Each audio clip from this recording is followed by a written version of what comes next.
I'd rather have Jesus than silver or gold.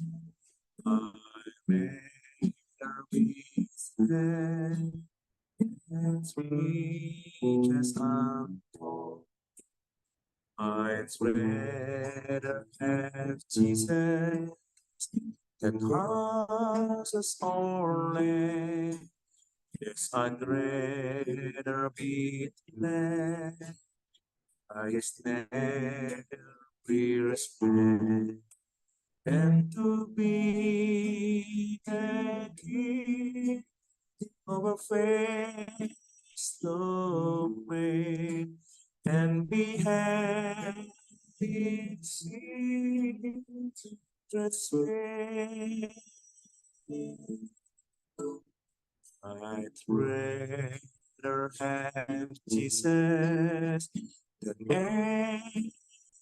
anything. His wonderful today.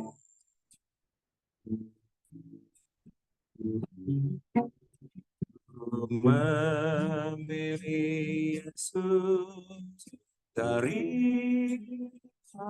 emas mau menjadi miliknya selamanya. Memilih Yesus dari semua titik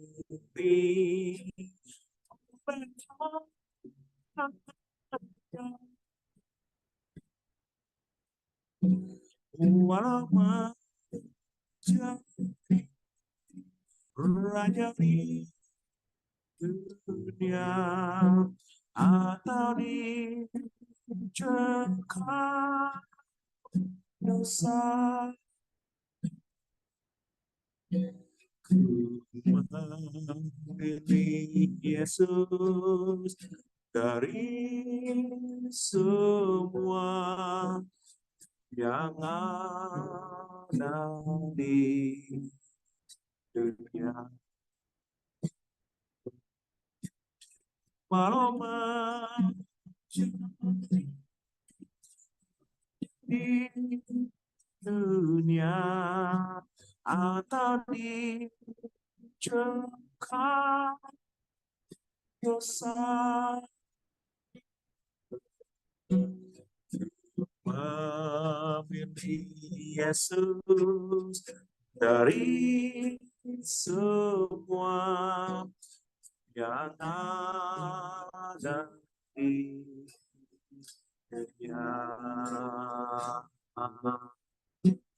yang ada di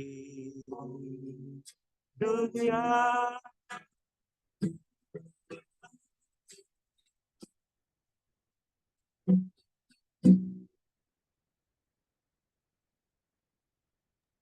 Mari kita berdoa. Amin. Silakan lagu. Silakan, terima kasih. Bapa di surga, Bapa yang maha baik, maha kasih, maha penyayang. Bapa yang kami sembah di dalam anak-Mu Yesus Kristus, Tuhan kami, Raja kami, penyelamat hidup kami.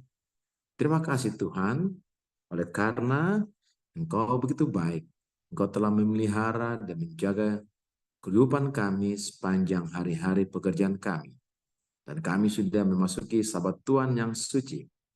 Bapa, biarlah berkat-berkat Sabat yang Kau sudah siapkan itu boleh menjadi bagian kami. Terima kasih Tuhan, Engkau memberikan kami kesempatan yang indah lagi di malam Sabat ini Bapa. Saudara berkumpul di Zoom meeting ini Bapa. Kamu mengundang Roh-Mu yang suci, menerangi hati dan pikiran kami, tuntun kami, manakala firman Tuhan akan ditaburkan melalui hamba-Mu Pendeta Ruli Tilaar. Engkau menjamah hati dan pikirannya dan mulutnya, dan dia dapat berkata-kata seturut dengan kehendak-Mu saja Bapa. Memberkati juga saudara-saudara kami yang lain yang mungkin akan segera bergabung juga Kau berkati mereka, jauhkan semua dari hal melintang, dan biar Kau berikan koneksi internet yang terbaik, dan biarlah kami dapat mengikuti akan acara pertemuan malam ini dengan penuh sukacita ya Bapa. Kami tahu setan tidak tinggal diam, akan bekerja keras untuk merampas pekabaran ini. Tapi biarlah melalui Roh Suci Engkau meteraikan dalam hati dan pikiran kami, supaya kami dapat hari dikuatkan. Engkau melihat hari-hari depan kami, depan ini adalah hari-hari yang jahat, hari-hari yang penuh dengan pergolakan. Kami yakin percaya, bersama dengan Tuhan, berjalan bersama-sama dengan Tuhan, kami akan memperoleh kemenangan ya Bapak. Terima kasih Tuhan, sertai kami sepanjang acara ini. Di dalam nama Yesus kami telah berdoa dan mengucap syukur kepada Bapa di surga. Haleluya. Amin. Amin. Terima kasih Saudara Simpson, lagu yang sangat merdu dan liriknya juga sangat menguatkan. Memang kita harus memilih Yesus dalam kehidupan kita. Waktunya sudah semakin dekat. Kita harus lebih melekat lagi kepada Yesus. Baiklah, tentunya waktu yang indah ini kita akan serahkan sama Pastor Ruli Tilaar untuk membawakan pekabaran yang sangat penting di waktu yang sangat penting. Pastor, dipersilakan. Terima kasih. Terima kasih, selamat Sabat kepada kita semua. Pada Sabat ini, malam Sabat ini, kita akan membahas atau mempelajari satu pelajaran yang tentunya ini sudah menjadi bagian kita sebagai umat Tuhan tentang masa kesukaran ini. Apakah masa kesukaran yang kita ketahui, yang kita pelajari di dalam pelajaran di Alkitab dan tulisan Roh Nubuat itu sudah dipercepat atau sementara berlangsung atau masih menunggu? Ya. Mudah-mudahan dengan waktu yang terbatas ini kita boleh cover semuanya dan boleh mendapatkan pengertian yang tentunya berasal dari Roh Tuhan. Saudara-saudara sekalian, ada 3 masalah atau kesukaran, kesusahan yang dialami oleh kita manusia. Lebih khusus kepada umat-umat Tuhan, saudara dan saya, yang hidup di zaman akhir ini. Yang pertama itu kesukaran atau masalah yang diakibatkan oleh karena perbuatan kita sendiri. Karena kita yang berbuat, kesukaran itu muncul, kesusahan itu muncul. Yang kedua, masalah atau kesukaran yang muncul oleh karena ada upaya dari si jahat, upaya setan di dalam mencobai manusia, mencobai saudara dan saya. Jadi muncul dari luar, dari kuasa si jahat ini. Yang ketiga, kesukaran yang merupakan murka dari Allah sendiri, oleh karena kejahatan yang ada di bumi ini, yang dibuat oleh manusia dalam batas-batas tertentu, yang ketika dilihat oleh Tuhan sudah mencapai puncaknya, sehingga Allah sendiri mendatangkan masa kesukaran untuk hal-hal seperti itu. Secara umum inilah yang kita lihat ketika kita bicara tentang masa kesukaran atau penderitaan atau masalah di dalam kehidupan kita. Mari kita lihat secara cepat dan tentunya dengan pengertian masa kesukaran yang diakibatkan oleh perbuatan kita sendiri. Dalam Yakobus 1 ayat 13-15 sangat jelas di sini, saudara-saudara sekalian, dikatakan oleh firman Tuhan, apabila seorang dicobai, jangan ia berkata pencobaan itu datang dari Allah. Sebab Allah tidak dapat dicobai oleh yang jahat. Dan ia sendiri tidak mencobai siapapun. Tetapi tiap-tiap orang dicobai oleh keinginannya sendiri karena ia diseret dan dipikat olehnya. Berdasarkan petunjuk firman Tuhan dalam Alkitab, dalam buku Yakobus ini, masalah kesukaran yang muncul itu diakibatkan oleh diri kita sendiri. Itu yang pertama. Kemudian, kita lihat di dalam ajaran yang Kristus berikan di dalam firman Tuhan, dalam Alkitab, dan tentunya nanti didukung oleh tulisan roh nubuat yang lain, ya. Apa yang Kristus sendiri katakan di dalam firman-nya dalam Matius 7 ayat 13-14. Dikatakan, masuklah melalui pintu yang sesak itu. Istilah di Alkitab di mana Yesus Kristus sendiri mengatakan bahwa melalui pintu yang sesak itulah dan jalan yang sempit itulah yang menuju kepada kehidupan. Dan dikatakan memang sedikit orang yang mendapatinya. Jadi apa yang Yesus katakan itu berlaku seterusnya. Bahwa ketika kita melalui pintu yang sesak atau jalan yang sempit, itulah yang menuju kepada kehidupan. Ini istilah yang Yesus berikan kepada murid-muridnya. Tentunya ini diaplikasikan kepada kita yang hidup sekarang ini. Dan dikatakan sedikit yang mendapatinya. Tetapi sebaliknya, lebarlah pintu dan luaslah jalan menuju kebinasaan. Dan banyak orang yang masuk melaluinya. Ya. Dari sejak dulu sampai sekarang, sampai penutupan pintu kasihan secara global, kita melihat bahwa di dalam Alkitab, tulisan nubuat, berulang-ulang menyatakan bahwa yang akan selamat itu sedikit. Yang akan melalui pintu yang sesak, jalan yang sempit, yang menuju kepada kehidupan sedikit. Tetapi yang menuju kepada kebinasaan, yang melewati pintu yang lebar, jalan yang luas, itu sangat-sangat banyak. Sangat-sangat banyak. Jadi inilah yang dikatakan oleh Kristus sendiri. Lalu Yesus katakan dalam Matius 11 ayat 28. Dia katakan, marilah kepadaku semua yang letih lesu dan berbeban berat. Aku akan memberi kelegaan kepadamu. Saudara perhatikan kalimat pertama.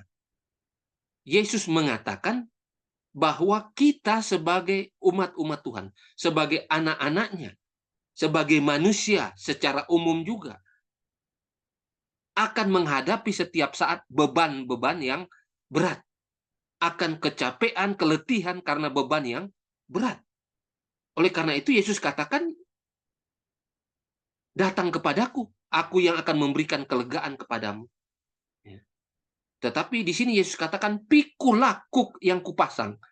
Kuk ini adalah beban, masa kesukaran, penderitaan yang dialami oleh setiap manusia. Dalam hal ini ketika Yesus berkata kepada murid-muridnya sebagai pengikut-pengikutnya pada saat itu, dia katakan bahwa beban, masalah,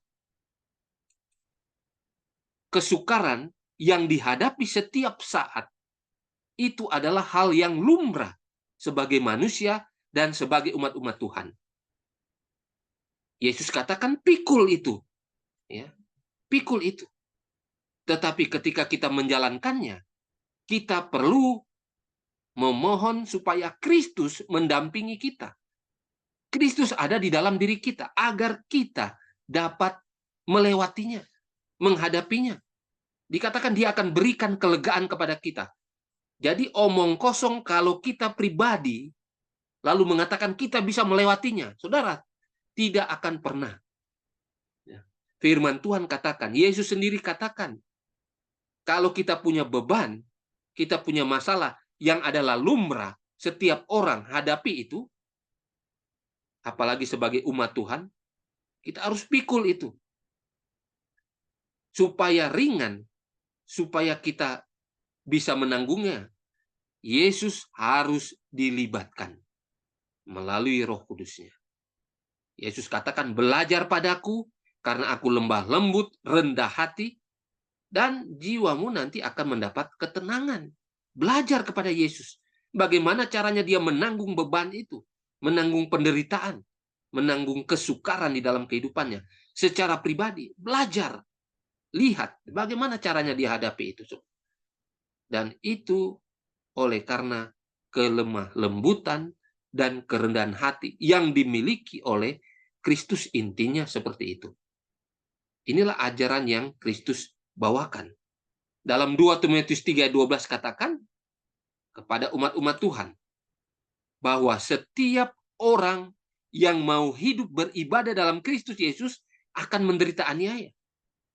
Setiap orang yang mau beribadah, yang mau hidup beribadah dalam Kristus Yesus akan menderita aniaya. Artinya, tidak ada orang di dalam Yesus Kristus, di dalam kebenaran, yang mengatakan bahwa dia akan bebas dari penderitaan, dari kesukaran, masa kesusahan yang dia hadapi setiap saat. Secara pribadi, nggak ada.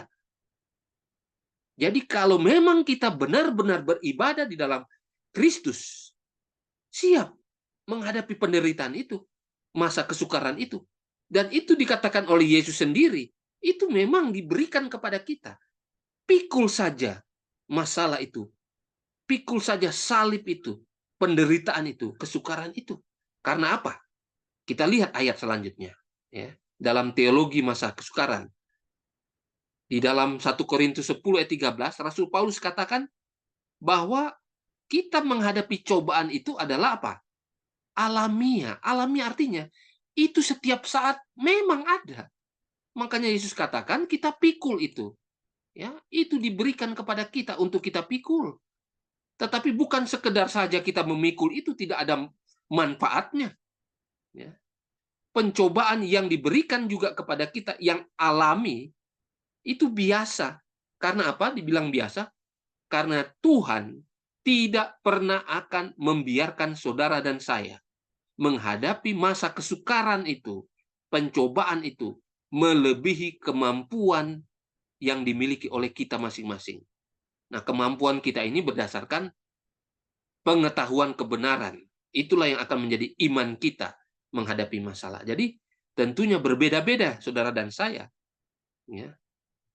Dan ini janji Yesus yang Rasul Paulus katakan. Sebab Allah setia, karena itu ia tidak akan membiarkan kamu dicobai melampaui kekuatanmu. Pada waktu kamu dicobai, ia akan memberikan padamu jalan keluar, sehingga kamu dapat menanggungnya. Secara pribadi, Tuhan tidak pernah membiarkan saudara akan jatuh atau gagal di dalam menghadapi berbagai kesukaran, cobaan, penderitaan di dalam kehidupannya. Karena Tuhan janji tidak akan melampaui kekuatan kita manusia berdasarkan pengetahuan kebenaran yang kita miliki dan iman di dalam menjalankannya. Tentunya berbeda-beda iman kita. Berbeda-beda pengetahuan kebenaran yang kita terima. Berdasarkan itulah ya, Tuhan tidak akan membiarkan kita melampaui apa yang kita ketahui. Dan pada waktu kita dicobai, bukan cuma itu saja. Selain tidak melampaui kekuatan kita, kita akan diberikan jalan keluar. Sehingga kita semua dapat melewati cobaan, penderitaan, kesukaran itu. Jadi inilah firman Tuhan, teologinya. Yang dikatakan dalam Alkitab ini. Sangat jelas, Yesus memberikan, aku akan pasangkan kepada kamu, kepada saudara dan saya, beban, penderitaan, dan itu harus dihadapi tiap hari. Untuk supaya kita melewatinya, libatkan Kristus. Roh Kudus harus ada. Ya. Belajar kepada Kristus karena dia lemah lembut dan rendah hati. Sehingga kita bisa melewatinya. Sudah pasti. Karena tidak akan melewati kemampuan saudara dan saya. Dan Tuhan akan berikan kepada kita untuk bisa melewatinya. Nah sekarang, saudara perhatikan dalam Yakobus 1 ayat 2-4. Inilah maksudnya ya. Dikatakan saudara-saudaraku, anggaplah sebagai suatu kebahagiaan kalau kita menghadapi berbagai pencobaan, masa kesukaran. Sebab kamu tahu bahwa ujian terhadap imanmu menghasilkan ketekunan. Dan biarkan ketekunan memperoleh buah yang matang, supaya kamu menjadi sempurna dan utuh dan tak kekurangan suatu apapun. Jadi memang inilah cara Tuhan, cara Kristus untuk membawa saudara dan saya menuju kepada kesempurnaan tabiat, yaitu lewat penderitaan, cobaan, ujian, atau masa kesukaran yang kita hadapi setiap hari. Lalu dikatakan dalam 1 Petrus 1 ayat 6-7, bergembiralah akan hal itu, sekalipun sekarang ini kamu seketika harus berduka cita oleh berbagai pencobaan. Jadi saudara dan saya itu memang setiap saat sudah diatur sedemikian rupa supaya saudara disiapkan untuk kerajaan Tuhan lewat kesukaran, penderitaan, cobaan. Ya. Tapi dikatakan bergembira kita. Mengapa bergembira? Karena disitulah iman kita bertumbuh. Kelihatan apakah kita ini akan bisa masuk di dalam kerajaan Tuhan atau tidak. Dengan melewati berbagai kesukaran di dalam kehidupan kita. Jadi, pada saat Kristus datang kedua kali, akan kelihatan saudara dan saya yang melewati berbagai masalah kesukaran secara pribadi ini. Oleh karena Kristus menyertai saudara. Melibatkan Kristus lewat Roh Kudus-Nya. Lewat semuanya ini. Karena pertumbuhan iman kelihatan ketika kita menghadapi masalah. Oleh karena itu, jangan pernah kita berkata, ya, cobaan-cobaan itu sangat berat, sulit kita kalahkan. Ya, jangan pernah kita katakan. Karena Tuhan sudah mengatakan bahwa kita pasti akan bisa melewati atau menanggungnya. Semua kesukaran yang ada. Karena itu ditujukan kepada saudara untuk meningkatkan iman saudara menuju kepada kesempurnaan tabiat itu. Seperti Kristus itu. Dan ini akan dilayakkan untuk masuk dalam kerajaan Tuhan. Ya. Kalau kita perhatikan di dalam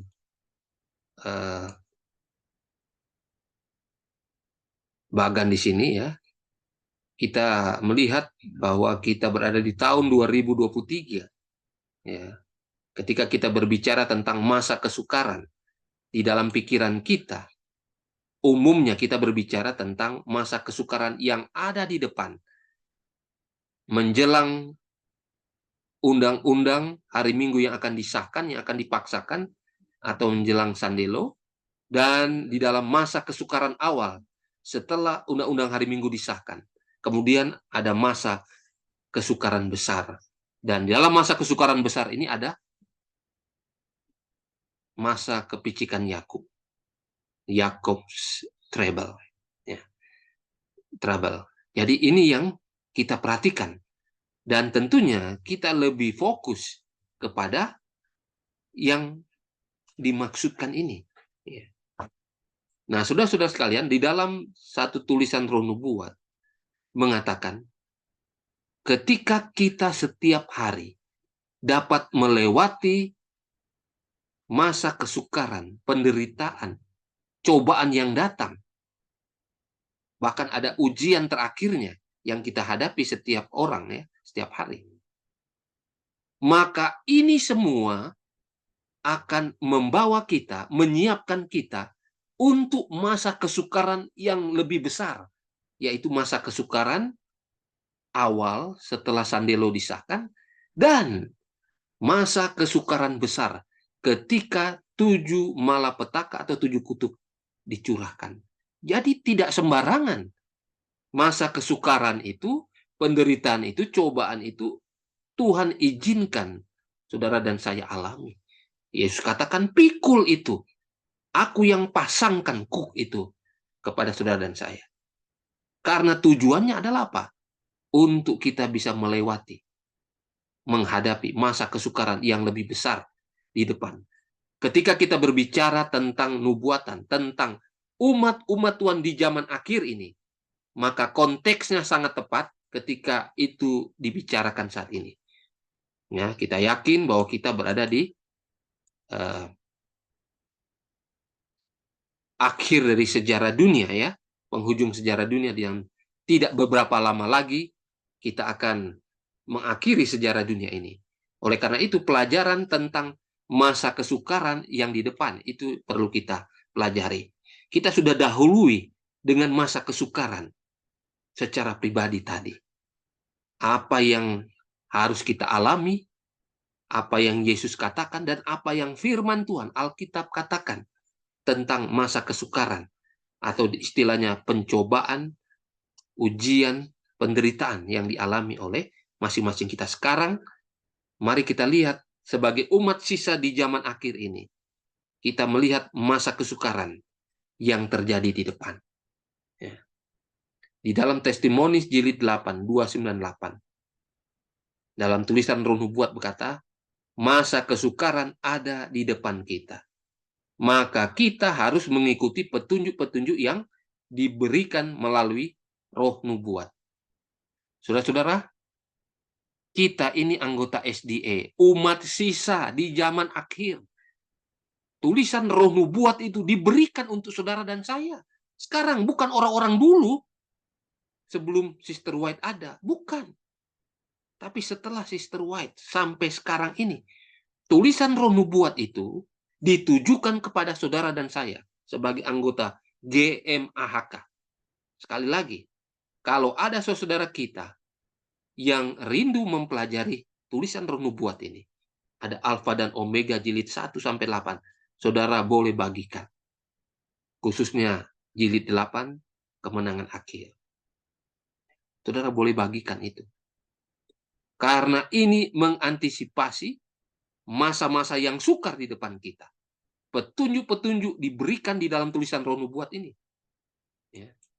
Tetapi disayangkan, ya, nanti kita lihat dalam Testimonies for the Church jilid 8, 298. Nyonya White katakan, saya diperintahkan untuk mengatakan kepada saudara dan saya gereja-gereja semuanya, agar mempelajari kesaksian-kesaksian Roh Nubuat. Ya. Karena itu adalah nasihat menguatkan saudara dan saya yang hidup pada akhir dunia ini. Justru kalau kita tidak belajar, padahal kita tahu, kita diberikan, ya, dikatakan bila umat Allah tidak mempelajari pekabaran itu yang sudah dikirimkan dari waktu ke waktu, ini tidak mempelajari saja, saudara, ya, dikatakan berdosa. Apalagi menolaknya. Karena ini adalah petunjuk-petunjuk yang diberikan di masa di mana kita hidup di zaman akhir ini. Itulah di zaman di mana saudara dan saya hidup, dan petunjuk Roh Nubuat itu diberikan. Oleh karena itu, saudara, jangan pernah mencoba untuk menghindar atau tidak membaca, tidak memperhatikan petunjuk-petunjuk Roh Nubuat. Karena inilah dikhususkan untuk saudara dan saya yang hidup di zaman akhir. Anggota SDA. Jadi ini khusus. Tidak menutup kemungkinan saudara-saudara kita yang masih di luar kandang membaca ini, karena Roh Kudus akan memberikan penerangan yang lebih baik lagi. Nah, jadi disayangkan dalam satu Testimoni jilid pertama halaman 48, ternyata akan bangkit juga roh kebencian terhadap kesaksian Roh Nubuat. Memang datangnya dari setan, tetapi dia bekerja di dalam gereja-gereja, di kalangan umat Tuhan SDA, GMAHK ini, saudara. Inilah yang membuat iman di dalam gereja Tuhan khususnya goyah. Dan setan tahu ketika saudara dan saya mempelajari dengan tekun, dengan penuh kerinduan untuk mencari tahu apa yang harus menjadi bagian kita dan apa yang akan terjadi agar kita antisipasi semuanya di dunia ini. Setan itu sangat marah. Oleh karena itu dikatakan di sini, penipuan terakhir setan ialah membuat agar tidak ada faedah apapun kesaksian roh nubuat yang saudara dan saya pelajari. Dia tahu, saudara, ketika saudara pelajari ini, saudara akan dapat petunjuk. Roh Kudus menuntun saudara. Pertama, untuk mengadakan revival, reformasi, kebangunan rohani. Kemudian saudara akan diberikan petunjuk apa yang harus saudara lakukan untuk menjangkau jiwa-jiwa, membawa pekabaran, termasuk kepada saudara seiman. Dan tentunya juga kepada saudara yang masih di luar kandang, yang masih ragu-ragu itu. Setan tahu, saudara.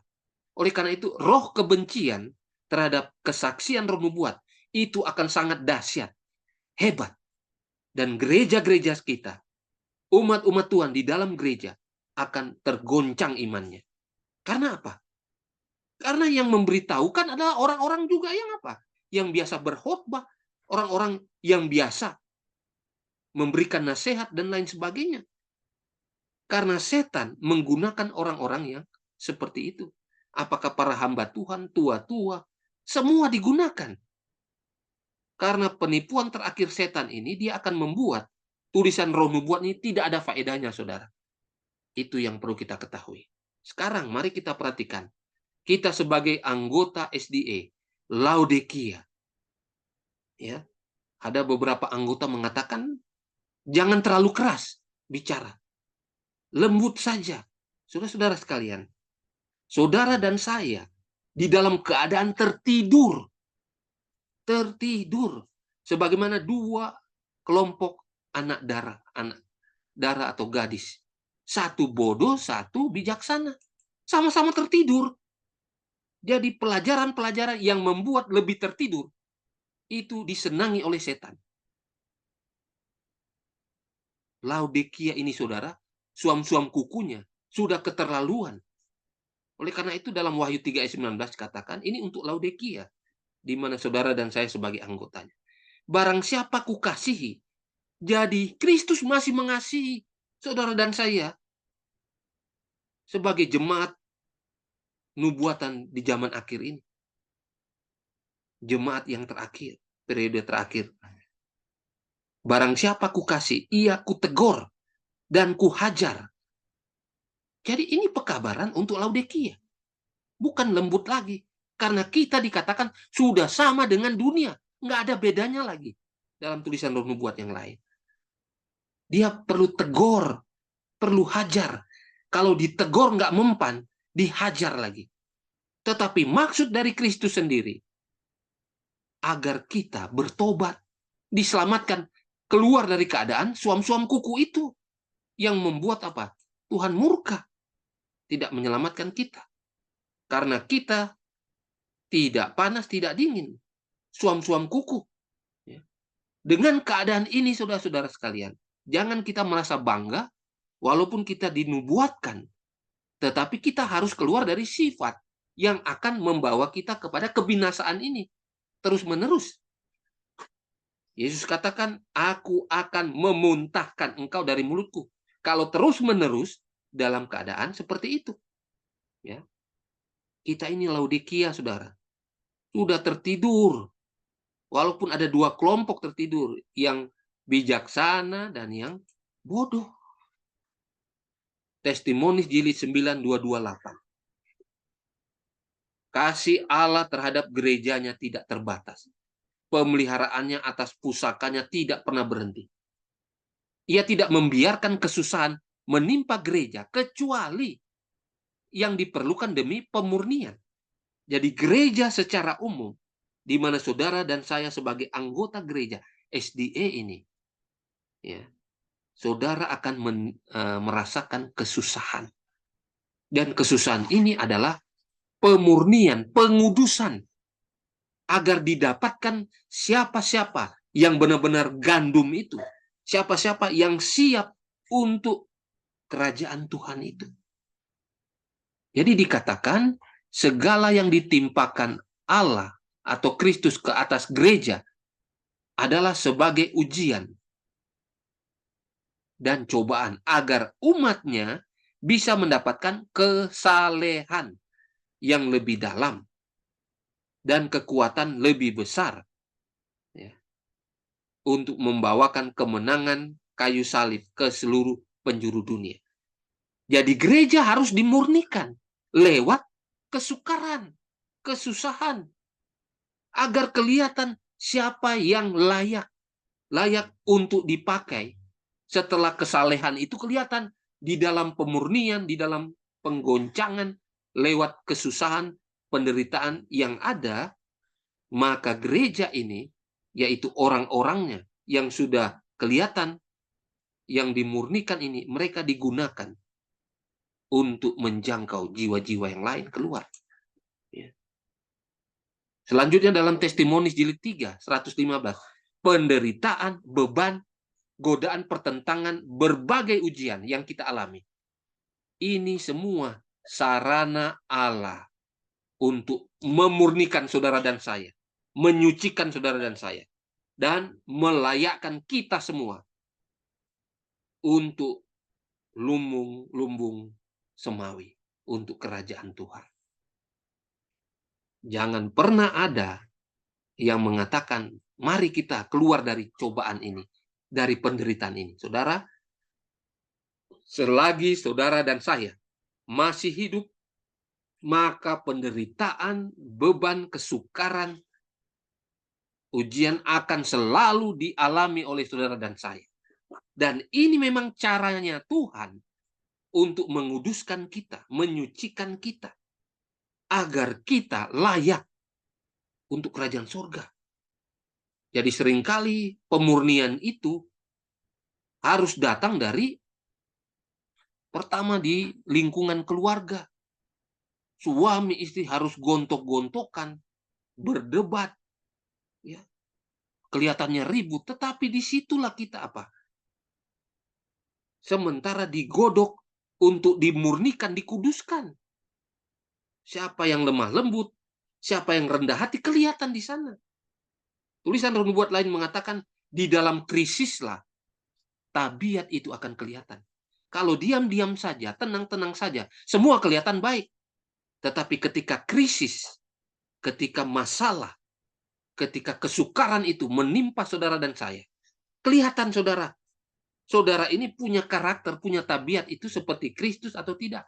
Lemah, lembut, ya, rendah hati, pengendalian dirinya kuat atau tidak. Kelihatan semuanya. Dan ini sarana Tuhan untuk melayakkan kita ke surga. Peristiwa-peristiwa akhir zaman 118 segera akan terjadi kesusahan di seluruh dunia. Kita berbicara di luar juga. Hal itu akan membuat setiap orang berusaha mengenal Allah. Tidak ada waktu untuk menunda-nunda lagi sekarang ini. Saudara-saudara sekalian, di dalam 3 tahun lebih yang kita alami sekarang ini, di seluruh dunia, ya, di seluruh dunia, apakah itu untuk saudara sebagai umat Tuhan, SDA, ataupun bukan, semua kita setelah melewati kesusahan menjelang Sandelo, ya, dalam 3 tahun setengah ini lebih, ya, ini semua akan menuntun saudara dan saya agar lebih mengenal Tuhan. Lebih mengenal Tuhan. Saudara yang ada dalam kebenaran dan yang masih di luar, yang sementara bergumul.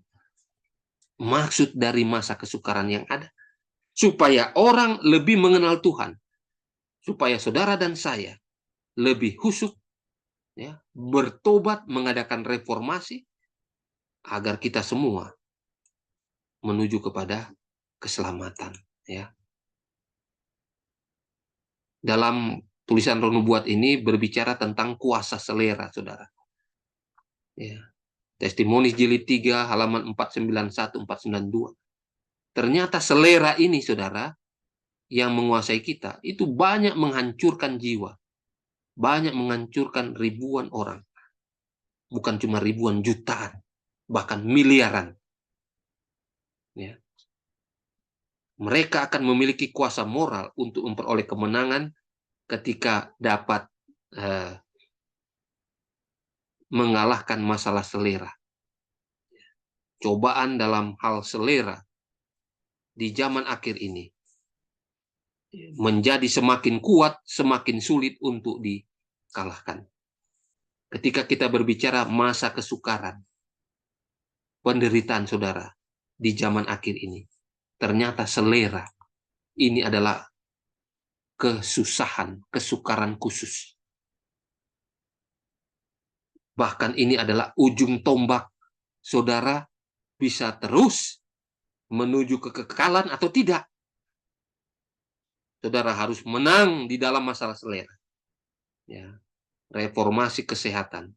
Ternyata ini ujung tombak di dalam menentukan saudara untuk bisa melewati semuanya atau tidak menuju keselamatan. Nah, ini ada kutipan juga dalam testimoni Jilid 5 714. Kita tidak melakukan kehendak Allah jika hanya duduk dengan tenang tanpa berbuat apa-apa untuk menjaga kebebasan hati nurani. Doa yang sungguh-sungguh dan tekun harus dilayangkan ke surga agar bencana ini dapat ditunda. Ini malapetaka yang ada, yang kita lihat beberapa tahun sampai sekarang ini ya. Sampai kita menyelesaikan pekerjaan yang sudah demikian lama terada. Hendaklah doa yang paling tekun dilayangkan dan biarlah hidup kita bekerja sesuai dengan doa kita. Jadi kita lihat ternyata dunia ini akan selamat ketika umat Tuhan ada di sana. Ketika umat-umat Tuhan tekun di dalam doa. Ya. Untuk menghindari bencana-bencana yang ada di sekitar. Umat Tuhan sangat mempengaruhi. Yang dikatakan umat Tuhan adalah, selain SDA, ada domba-domba di luar kandang. Yang tekun dengan iman yang ada pada mereka. Tetapi mereka jalankan dengan benar. Dan pada suatu waktu ketika loud cry nanti terjadi, mereka akan bergabung dengan kita. Nah, inilah umat-umat Tuhan semuanya. Ketika mereka melayangkan doa yang sungguh-sungguh, maka orang-orang yang ada di sekitarnya yang seharusnya binasa oleh bencana-bencana dapat ditunda, bahkan tidak terjadi. Ya. Ketika kita berbicara tentang masa kesukaran, waktunya tidak akan lama di mana saudara dan saya sebagaimana murid-muridnya dulu diberikan tanda ya kapan kita keluar, maka kita juga akan diberikan petunjuk yang sama ya. Kemudian di dalam masa kesukaran yang akan kita alami saudara ke depan, ini berbicara di dalam masa kesukaran, ini sebenarnya masa kesukaran besar. Masa kesukaran besar itu setelah close of probation, masa kesukaran besar. Tetapi kalau kita membaca dalam kutipan Roh Nubuat ini dikatakan, sekalipun dekret umum sudah menentukan waktu di mana para pemelihara hukum boleh dibunuh, dalam banyak keadaan musuh-musuh mereka itu akan mendahului perintah tersebut. Dan sebelum waktu yang ditentukan itu akan berusaha merenggut nyawa mereka. Ya. Kalau kita lihat, ternyata ada juga di beberapa tempat umat-umat Tuhan juga mengalami apa? Masa kepicikan khusus, walaupun belum global. Ya, kalau kita lihat di beberapa negara, di beberapa daerah tertentu, ada saudara-saudara kita yang sudah mengalami penganiayaan karena masalah hukum, masalah hari Sabat. Mereka dibunuh, ya, dibakar, bahkan dengan gerejanya juga. Kalau kita dengar berita-berita ya, ada yang mengalami seperti itu. Walaupun secara global nanti itu pada masa kesukaran besar, setelah kutuk ketujuh itu, ada perintah pembunuhan massal kepada umat-umat pemelihara hari Sabat. Tetapi dalam keadaan tertentu sudah terjadi di beberapa tempat. Tapi janji Tuhan sangat jelas bahwa Dia akan memberikan perlindungan. Malaikat-malaikatnya memberikan perlindungan. Berbicara tentang kemurtatan yang terjadi. Ini sudah hal yang lumrah yang kita lihat akhir-akhir ini ya. Bahkan di kalangan gereja Tuhan juga terjadi seperti itu. Saudara-saudara sekalian, saya lihat kutipan-kutipan ini perlu saya lewati yang lain, karena kita melihat hal-hal yang perlu kita lebih fokuskan ya. Dalam Testimonies jilid 5, 449. Dan naga itu murka terhadap perempuan itu, dan pergi berperang melawan sisa keturunannya, yang mentaati perintah-perintah Allah dan memiliki kesaksian tentang Yesus Kristus. Dalam waktu dekat, ya, dalam waktu dekat, kita akan melihat kata-kata ini digenapi saat gereja-gereja Protestan bersatu dengan dunia dan dengan kuasa kepausan melawan para pemelihara perintah. Saudara, sejarah terulang kembali. Sebagaimana dikatakan dalam tulisan di dalam Alkitab, dalam pengkhotbah, dan juga dalam tulisan Roh Nubuat, bahwa penganiayaan yang lalu yang terjadi kepada umat-umat Tuhan itu akan terulang kembali sekarang ini. Ya, itu masa kesukaran khusus yang ada di depan. Walaupun itu akan terjadi setelah Sunday Law disahkan. Tetapi dalam kasus-kasus tertentu, sebagaimana dikatakan tadi, sudah terjadi di beberapa tempat kepada umat-umat Tuhan. Dan Tuhan izinkan itu terjadi.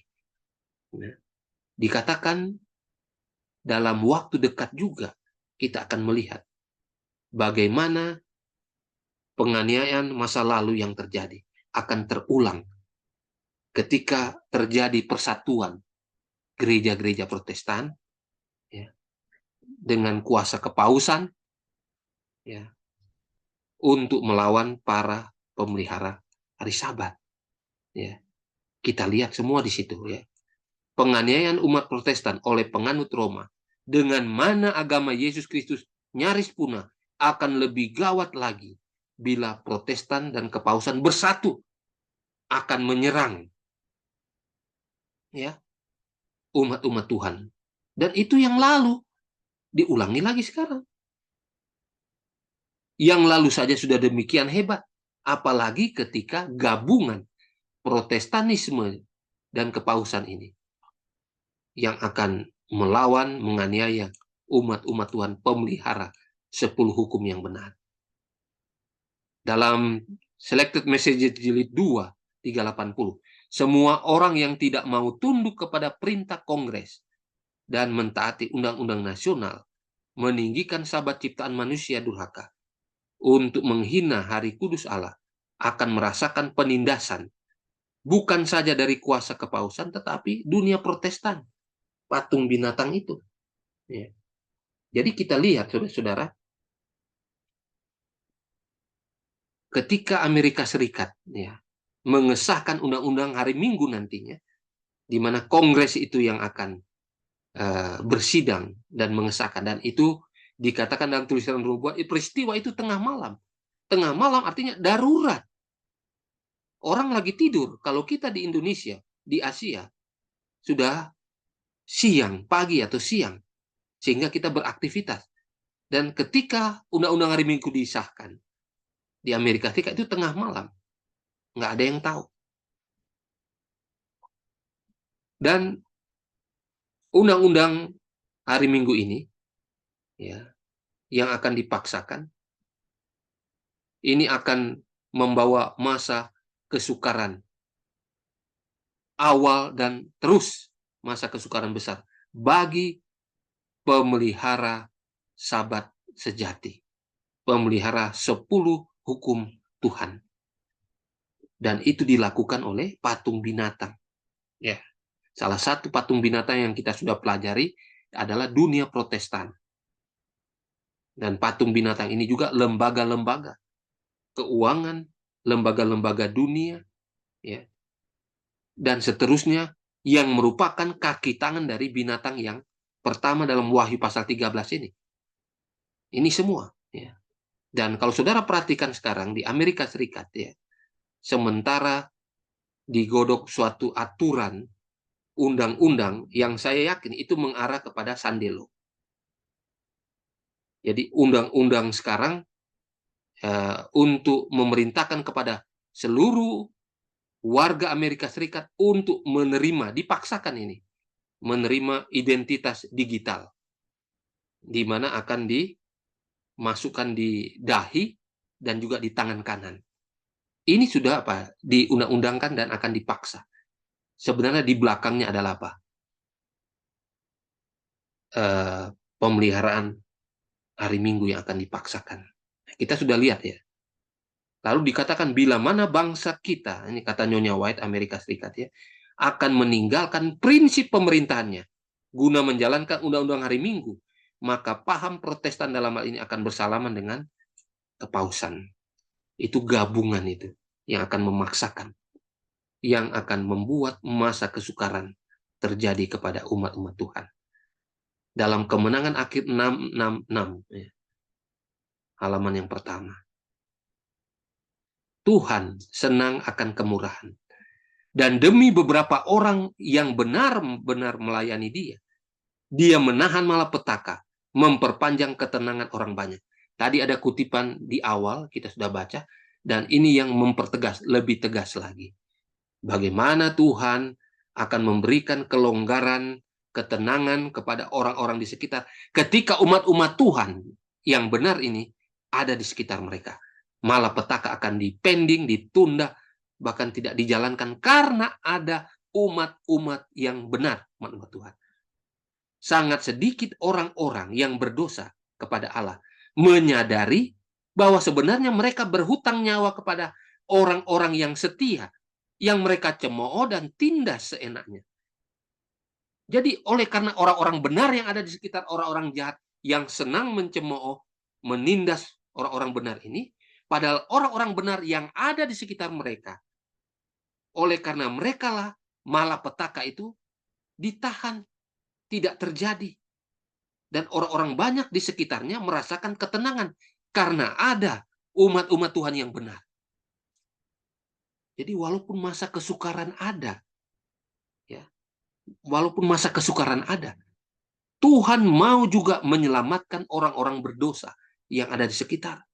Yang boleh jadi mereka belum tahu apa yang mereka lakukan. Ya. Dan kalau saja dikatakan orang-orang jahat yang ada di sekitar ini, di mana mereka diselamatkan oleh karena ada orang-orang benar. Kalau dulu dikatakan oleh Abraham, kalau ada 10 saja orang benar, Sodom dan Gomora tidak akan dibinasakan. Tapi karena nggak nyampe, ya, dibinasakan. Jadi pengaruh orang-orang benar yang tinggal di satu tempat, di mana kejahatan ada di sana, untuk beberapa saat bisa menahan malapetaka yang sebenarnya bisa terjadi. Malapetaka itu bisa berupa banjir, gempa bumi, kebakaran, ya, badai, dan lain sebagainya. Tertahan oleh karena ada umat Tuhan yang benar di sana. Ya, walaupun mereka katakan mereka tidak sadar bahwa mereka diselamatkan oleh orang-orang benar yang ada pada saat itu. Walaupun mereka senang mengejek, mengolok orang-orang yang benar itu. Nah, saudara-saudara sekalian, memang pekabaran 3 malaikat ya dikatakan pekerjaan aneh. Ya. Karena bagi beberapa orang ini nggak penting. Tetapi pekabaran 3 malaikat ya, sebenarnya mempersiapkan umat, apakah di dalam atau di luar, supaya melihat bahwa murka Tuhan itu sementara akan tercurah oleh karena kejahatan yang ada. Yang seharusnya menyelamatkan banyak orang, tetapi tidak dilihat di sana. Bukanlah kehendak Tuhan bahwa terang dirahasiakan dari umat kita, kebenaran masa kini yang mereka perlukan saat ini.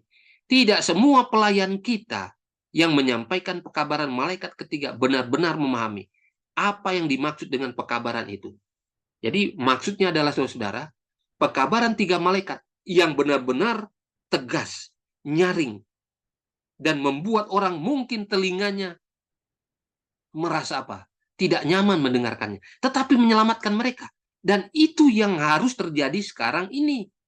Apakah pekabaran itu di dalam ataupun keluar? Sudah tidak bisa lagi ditutup-tutupi, dirahasiakan. Bagi beberapa hamba Tuhan, mungkin mereka tidak mau mereka melihat keadaan, tetapi sebenarnya yang dianggap reformasi dan revival di kalangan umat Tuhan itu harus terjadi. Pekabaran itu harus nyaring, kencang, menobatkan orang. Ya. Dan ini harus terjadi, saudara, sekarang ini. Oleh karena memang waktunya sudah sangat genting. Ya. Berbicara tentang masa kesukaran, saudara, saudara jangan tersinggung dengan kutipan ini. Justru ini akan membawa saudara, menyiapkan diri saudara, bahwa saudaralah yang akan masuk dalam lumbung surga itu. Karena ini yang akan membawa masa kesukaran saudara secara pribadi. Di dalam nasihat penata layanan 39, Nyonya White mendapatkan ilham ini. Kepada saya telah ditunjukkan bahwa adalah kehendak Allah. Jadi bukan kehendak manusia. Bukan Nyonya White yang katakan. Tapi Allah sendiri katakan supaya diberitahukan kepada kita. Kehendak Allah ini. Apa kehendak Allah? Agar orang-orang saleh melepaskan diri dari ikatan harta dunia. Kita perlu harta enggak? Perlu. Ya. Dikatakan orang-orang saleh, saudara dan saya, ya, perlu melepaskan diri dari ikatan harta dunia sebelum masa kesukaran tiba. Itu masa kesukaran. Setelah Sandelo disahkan, itu masa kesukaran awal muncul. Ada masa kesukaran pra-Sandelo. Itu yang kita sudah alami beberapa saat sampai waktunya Sandelo nanti. Jadi, saudara-saudara, sebelum masa kesukaran itu tiba, saudara yang hatinya masih kepada harta dunia, masih mengumpulkan harta, masih punya tanah, ya, asetnya terlalu banyak di tanah, beli rumah, mobil sana sini, hati-hati. Deposito sana sini, hati-hati. Itu semua yang dibilang harta dunia. Saudara, ini firman Tuhan katakan. Agar orang-orang saleh melepaskan diri dari ikatan harta dunia ini. Harus melepaskan semuanya. Hatinya itu ke situ. Sebelum masa kesukaran tiba. Dan saudara perlu mengikat janji dengan Allah melalui apa? Pengorbanan. Jadi bagaimana caranya supaya ikatan dengan harta dunia ini dilepas? Berkorban. Berkorban. Roh Nubuat katakan, semua harta yang Tuhan titipkan kepada kita, semuanya tidak ada yang lain fungsinya selain untuk pekerjaan Tuhan dan kemanusiaan. Cuma dua itu. Dikatakan sepeser pun semua kita harus bertanggung jawab untuk itu. Dan inilah yang akan membuat masa kesukaran terjadi kepada umat-umat Tuhan secara pribadi di dalam menyikapi harta dunia ini. Dikatakan jika harta mereka di atas mezbah, ada di atas mezbah, dengan sungguh-sungguh meminta kepada Allah tugas-tugas yang harus mereka pikul, Ia akan beritahukan kapan waktunya untuk berpisah dari harta benda mereka. Dan mereka akan dibebaskan pada masa kesukaran. Tidak ada beban yang akan memberatkan mereka. Saudara ingat istri Lot? Ya. Walaupun sudah keluar dari Sodom, tetapi hatinya masih melekat di Sodom. Karena di sana banyak hartanya. Rumah, semua kemewahan, dan kepelesiran dunia ada di sana. Jadi badan boleh saja keluar, tetapi hati masih terikat dengan harta dunia. Dan inilah masa kesukaran khusus bagi umat Tuhan. Hati-hati. Untuk saudara, untuk saya. Ya. Jangan dengan beralasan, saya perlu juga harta ini. Untuk ini dan itu, padahal saudara tahan harta itu. Disimpan, dideposito, dijadikan tanah, dan lain sebagainya. Tanpa saudara sadari, saudara akan menjadi seperti istri-istri Lot.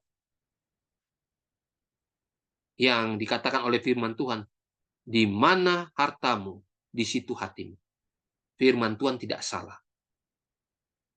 Dan ketika kita mau agar harta kita digunakan untuk pekerjaan Tuhan, ya, untuk kemanusiaan, artinya kita berkorban, maka Tuhan akan berikan petunjuk kapan kita jual tanah kita, rumah kita untuk pekerjaan. Karena semua ini pada masa kesukaran ini akan menjadi seperti gunung yang akan menimpa kita. Karena apa? Kita berusaha nanti untuk menginjil dan lain sebagainya dengan harta kita, sudah tidak ada waktunya pada saat itu. Bahkan itu yang akan membawa kita akan menuju kepada kebinasaan. Karena ini masa kesukaran yang kita buat-buat secara pribadi.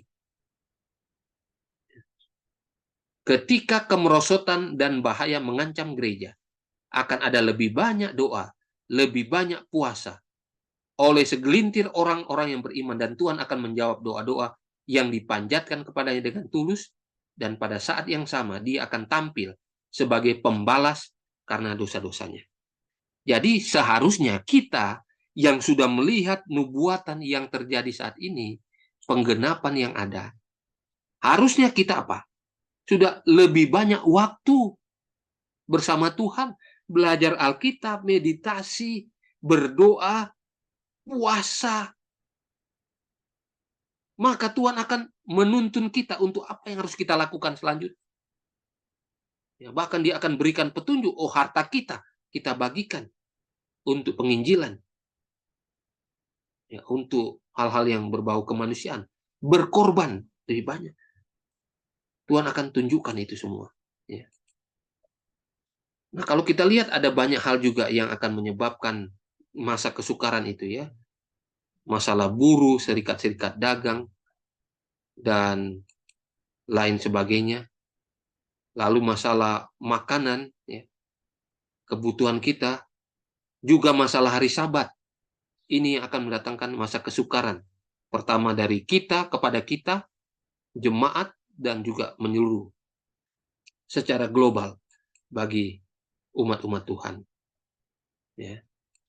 Jadi saudara-saudara sekalian, marilah kita kembali kepada apa yang Tuhan sudah berikan kepada kita untuk kita jalankan dengan benar, ya, di dalam mengantisipasi masa kesukaran. Tetapi itu dilatih di dalam diri kita masing-masing, ya, diri kita latih sekarang ini, karena itulah yang akan menjadi modal kita untuk bisa tembus kepada masa kesukaran awal setelah Sandelo nanti, dan seterusnya sampai masa kesukaran besar. Itu dimulai dari pribadi kita masing-masing yang kita alami setiap hari, setiap jam, setiap saat. Nah, inilah yang boleh menjadi pelajaran kita, karena kalau kita lihat waktunya memang sudah sangat singkat bagi kita. Kiranya Tuhan Yesus akan memberkati kita, menyiapkan kita untuk masa kesukaran yang kita alami pribadi, keluarga, jemaat, dan secara global ke depan nantinya. Tuhan Yesus memberkati kita. Amin. Puji Tuhan atas pekabaran yang sangat menakjubkan, ya. Kalau bicara mengenai buatan, kabaran ini amazing, sangat ini membangunkan kita, ya, semua, karena kita semua lagi tertidur. Kita dibangunkan dengan pekabaran, amaran-amaran untuk kepentingan kita. Tadi sudah dikatakan kita harus melepaskan diri dari ikatan harta dunia. Ini tidak mudah, tetapi tentunya pekabaran pada malam hari ini mengingatkan kita agar supaya kita dapat menggunakan semua kesempatan dan bahkan harta yang dipercayakan pada kita saat ini. Waktunya sudah sangat dekat untuk kita gunakan demi kemanusiaan dan untuk keselamatan banyak orang. Terima kasih atas pekabaran yang sudah disiapkan oleh Pastor Tilaar dan sudah disampaikan tadi. Kiranya ini akan menjadi berkat bagi kita. Teristimewa adalah hormat, puji, kemuliaan bagi nama Tuhan saja.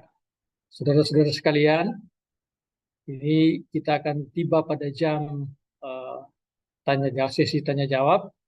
Namun sebelum itu, saya mau sampaikan kepada saudara-saudara yang bertanya, baik seorang satu aja atau paling banyak dua, karena kita akan berikan kesempatan kepada yang lain juga untuk bertanya, baik di chat maupun bisa raise hand. Kita akan berikan kesempatan pada saudara-saudara.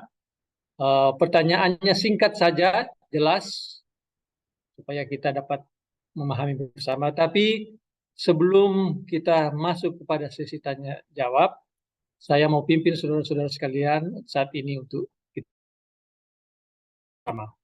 Mari kita satu dalam doa. Bapa Semawi yang bertahta di dalam kerajaan surga, kami sangat bersyukur, berterima kasih Tuhan oleh karena Engkau mengasihi kami. Pekabaran yang kami dengarkan pada malam hari ini memberikan suatu petunjuk bagi kami. Bagaimana kami harus menyiapkan diri kami menjelang kedatangan Tuhan yang sudah semakin dekat. Biarlah Tuhan hati dan pikiran kami lebih fokus pada Engkau. Dengan demikian kami bisa hidup lebih hari lebih dekat dengan Tuhan. Terima kasih atas pekabaran yang sudah dibawakan oleh Pastor Tilaar. Berkati dia Tuhan. Saat-saat mendatang Tuhan tetap gunakan dia untuk membagikan akan pekabaran yang indah yang sangat kita perlukan di zaman sekarang ini Tuhan. Pekabaran ini sangat penting karena kami sekarang berada di saat-saat yang sangat penting di mana sejarah dunia akan diakhiri. Terima kasih Tuhan. Bagi saudara-saudara yang mau bertanya Tuhan, biarlah juga Tuhan berikan akal budi bijaksana agar supaya apa yang ditanyakan dapat membuka hati dan pikiran kami dan kami dapat memahami akan rencana Tuhan. Demikian juga Pastor Tilaar yang akan memberikan pencerahan pada kami melalui jawaban-jawaban pada malam hari ini. Terima kasih atas kasih-Mu. Ampuni salah dan dosa kami yang banyak. Tuhan, kami sembahkan doa ini hanya dalam satu nama yang indah dan berkuasa. Tuhan Yesus Kristus, kekasih jiwa kami. Haleluya. Amin. Baiklah, saat ini kita tiba pada sesi tanya jawab. Bagi saudara-saudara yang mau bertanya, dipersilahkan. Kalau yang mau chat dan bertanya melalui chat, nanti kalau diberikan kesempatan, bagi yang raise hand, bisa buka kamera, maupun yang di chat juga bisa buka kamera ya, bisa kita akan berikan kesempatan. Saya melihat ini sudah ada yang raise hand.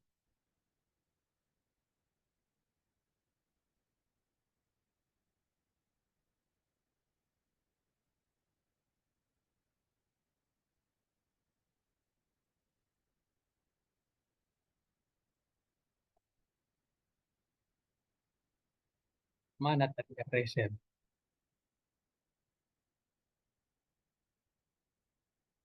Saya belum lihat. Tadi sepertinya sudah ada yang raise hand ya. Kok hilang di sini dia punya. Kalau begitu saya lihat di chat dulu. Oh, raise hand ini ada sini. Siapa ini? Baiklah yang raise hand. Tadi ada 2 orang ini, tapi saya tidak tahu mana ini, nggak kelihatan di layar saya. Boleh salah satu duluan? Siapa yang mau duluan? Dardes sama Mongkau itu. Simatupang. Silakan. Silakan, Saudara Simatupang. Pertanyaan saya, karena tadi ada disinggung, kalau ada umat Tuhan beberapa orang di satu tempat, maka tempat itu tidak akan dihancurkan. Pertanyaan saya, perang Israel dengan Palestina di Hamas. Perdana Menteri Israel katakan Hamas, dia bersumpah, Perdana Menteri Israel bersumpah bahwa sampai hancur itu Hamas baru selesai. Apakah tidak ada umat Tuhan di Gaza itu?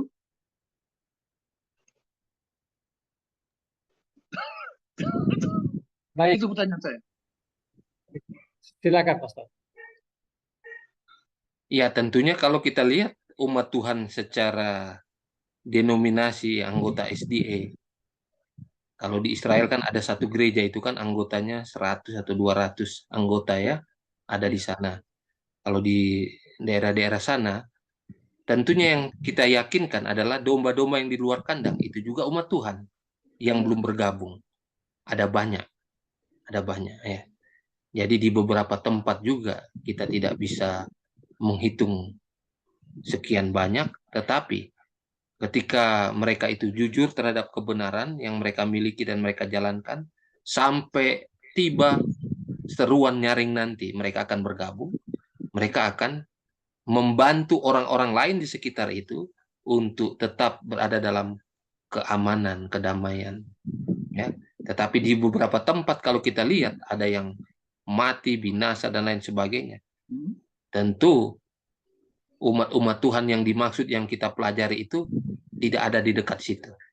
Ya, tetapi kalau ada, itu akan apa, Mbak? Ini firman Tuhan yang katakan.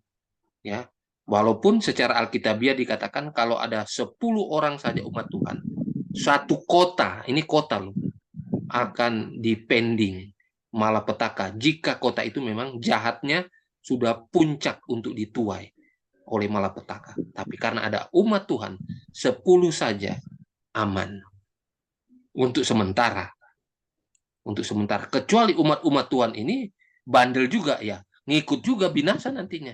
Jadi bukan berarti umat Tuhan itu akan menyelamatkan juga orang-orang jahat. Kalau umat Tuhan yang nggak benar, yang nggak hidup benar, binasa juga. Saudara perhatikan juga itu. Bukan berarti apa? Akan aman. Kalau ada umat Tuhan yang benar-benar.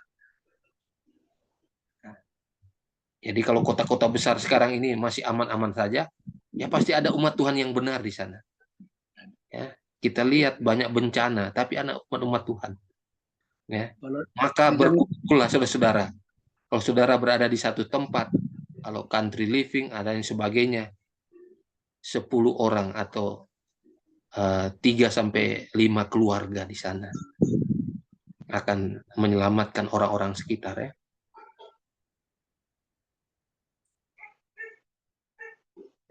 Baik, makasih Pastor. Ada juga yang bertanya di chat ini. Saya lihat dari Sherlyn ya. Selamat sahabat Pastor. Terima kasih atas pengkongsian sebentar tadi. Berkenan dengan pembelian pengumpulan harta pribadi. Apakah salah untuk membeli tanah untuk tujuan country living sekarang?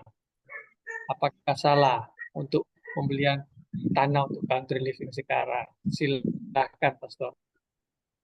Ya, itu kan ajaran Tuhan kan? Kita menurut, mengikuti. Tapi jangan sampai terlambat. Kalau udah terlambat, karena kalau udah terlambat artinya kita juga nanti akan lari juga meninggalkan tempat CL kita itu. Jadi harusnya itu sudah dijalankan di waktu-waktu lalu. Kalau dalam 1-2 tahun ini sudah terjadi, Sandilo itu terjadi, bagaimana? Harusnya kalau dibilang CL, kita harusnya sudah menikmati hasilnya. Ya, baik hasil kebun kita maupun hasil di mana kita bisa meditasi untuk lebih khusyuk bersama Tuhan. Belajar Alkitab, karakter kita dibentuk lebih sempurna karakter Kristus itu. Nah, itu mungkin yang bisa kita sampaikan. Ya. Tapi mudah-mudahan apa yang kita lakukan itu benar, karena petunjuk Tuhan juga kita harus berdoa. Supaya apa yang kita lakukan dengan harta yang ada pada kita itu benar untuk pekerjaan Tuhan dan kemanusiaan. Ya, seperti itu. Baik, sangat jelas. Tadi kayaknya ada 2 orang yang resen ya. Saya kok nggak kelihatan di sini dia punya. Apakah Dari kalender ini Sardes apa? Sardes? Oh, Sardes. Silakan kalau ada resen Sardes, saudara Sardes.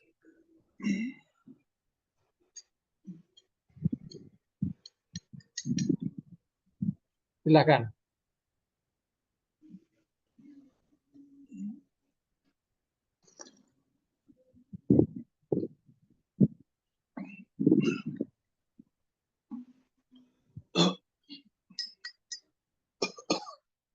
Apa sudah jelas semua? Tidak.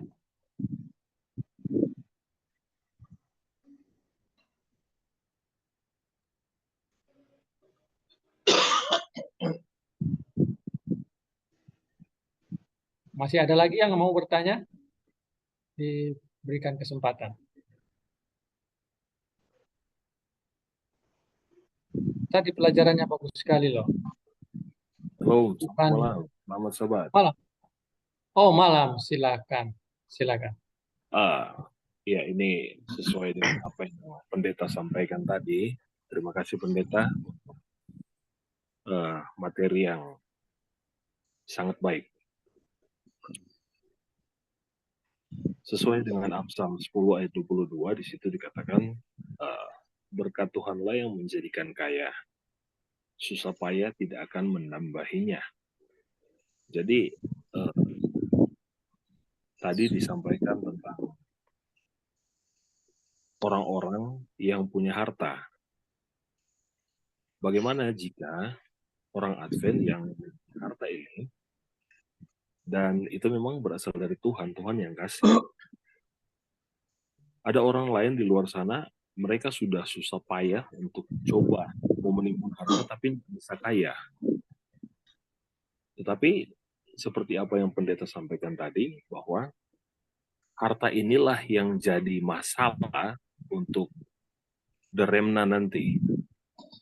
Jadi kira-kira bagaimana dia punya solusi untuk yang sekarang ini, supaya memang harta ini benar-benar orang boleh pakai untuk pelayanan. Kira-kira bagaimana itu?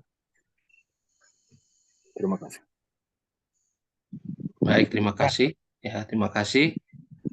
Kalau kita lihat konteks dari ayat itu peristiwa konteksnya adalah sebelum masa kesukaran yang belum akhir zaman. Ya. Jadi pada masa-masa itu tidak dikatakan tinggalkan harta, karena akan ada masa kesukaran. Yang kita pelajari sekarang ini adalah konteksnya apa? Masa kesukaran yang memang di depan kita sebagai umat sisa di zaman akhir. Itu yang akan kita hadapi. Nyonya White menulis kutipan itu karena konteksnya di zaman akhir, di mana kita hidup sebagai jemaat di periode sejarah dunia yang terakhir ini. Jadi udah di ujungnya. Nah, itu konteksnya. Jadi, apalagi sekarang-sekarang ini ya, kita perlu banyak bertanya kepada Tuhan. Jangan sampai kita merasa bahwa yang kita kumpulkan itu seolah-olah itu datangnya dari Tuhan. Jangan lupa, setan juga dapat memberikan harta lewat pekerjaan kita, usaha kita. Ya, hati-hati, karena banyak umat-umat Tuhan sekarang yang mengaku the remnant, umat yang sisa. Ternyata harta mereka juga dikumpulkan dari hasil apa? Markup, korupsi, hal-hal yang jahat. Hati-hati, itu bukan dari Tuhan. Kalaupun dari Tuhan, Tuhan izinkan. Tuhan tahu bahwa orang yang akan mengelolanya itu sanggup mengelolanya dengan benar. Mungkin awalnya juga Tuhan yang memberikan. Tapi ketika sudah ada di tangan kita, kita tidak bisa mengelolanya. Roh Nubuat katakan, berarti itu digunakan untuk apa? Untuk lawan dari pekerjaan Tuhan. Apa itu? Pekerjaan setan. Memang kutipan ini mengerikan, tetapi itulah yang terjadi. Boleh jadi kita mendapatkan kekayaan harta awalnya dari hal-hal yang benar, yang jujur. Tapi ketika sudah ada di tangan, itu akan menjadi apa? Untuk kemuliaan diri kita sendiri, kepentingan diri sendiri. Akhirnya itu memuliakan setan, bukan memuliakan Tuhan. Karena tidak sesuai dengan peruntukannya. Apa peruntukannya? Untuk pekerjaan Tuhan dan kemanusiaan. Kalau dua hal itu tercakup di dalam harta yang kita miliki, bersyukurlah untuk itu. Kalau saudara sampai simpan itu roh mementingkan diri. bukan roh pengorbanan. Ya. Oleh karena itu Yesus katakan apa? Aku ini tidak punya kepala untuk ditempatkan, tidak punya apa? Tempat untuk aku tinggal. Burung punya sarang, serigala punya apa? Liangnya. Tetapi aku tidak. Artinya apa? Nggak ada mikirin harta. Semuanya untuk apa? Pelayanan untuk Tuhan. Kalaupun ada, Tuhan tahu orang itu dapat mengelolanya dengan benar. Kalau itu benar. Ya. Saudara yang biasa mengelola 1 juta saja, saudara bisa mengelolanya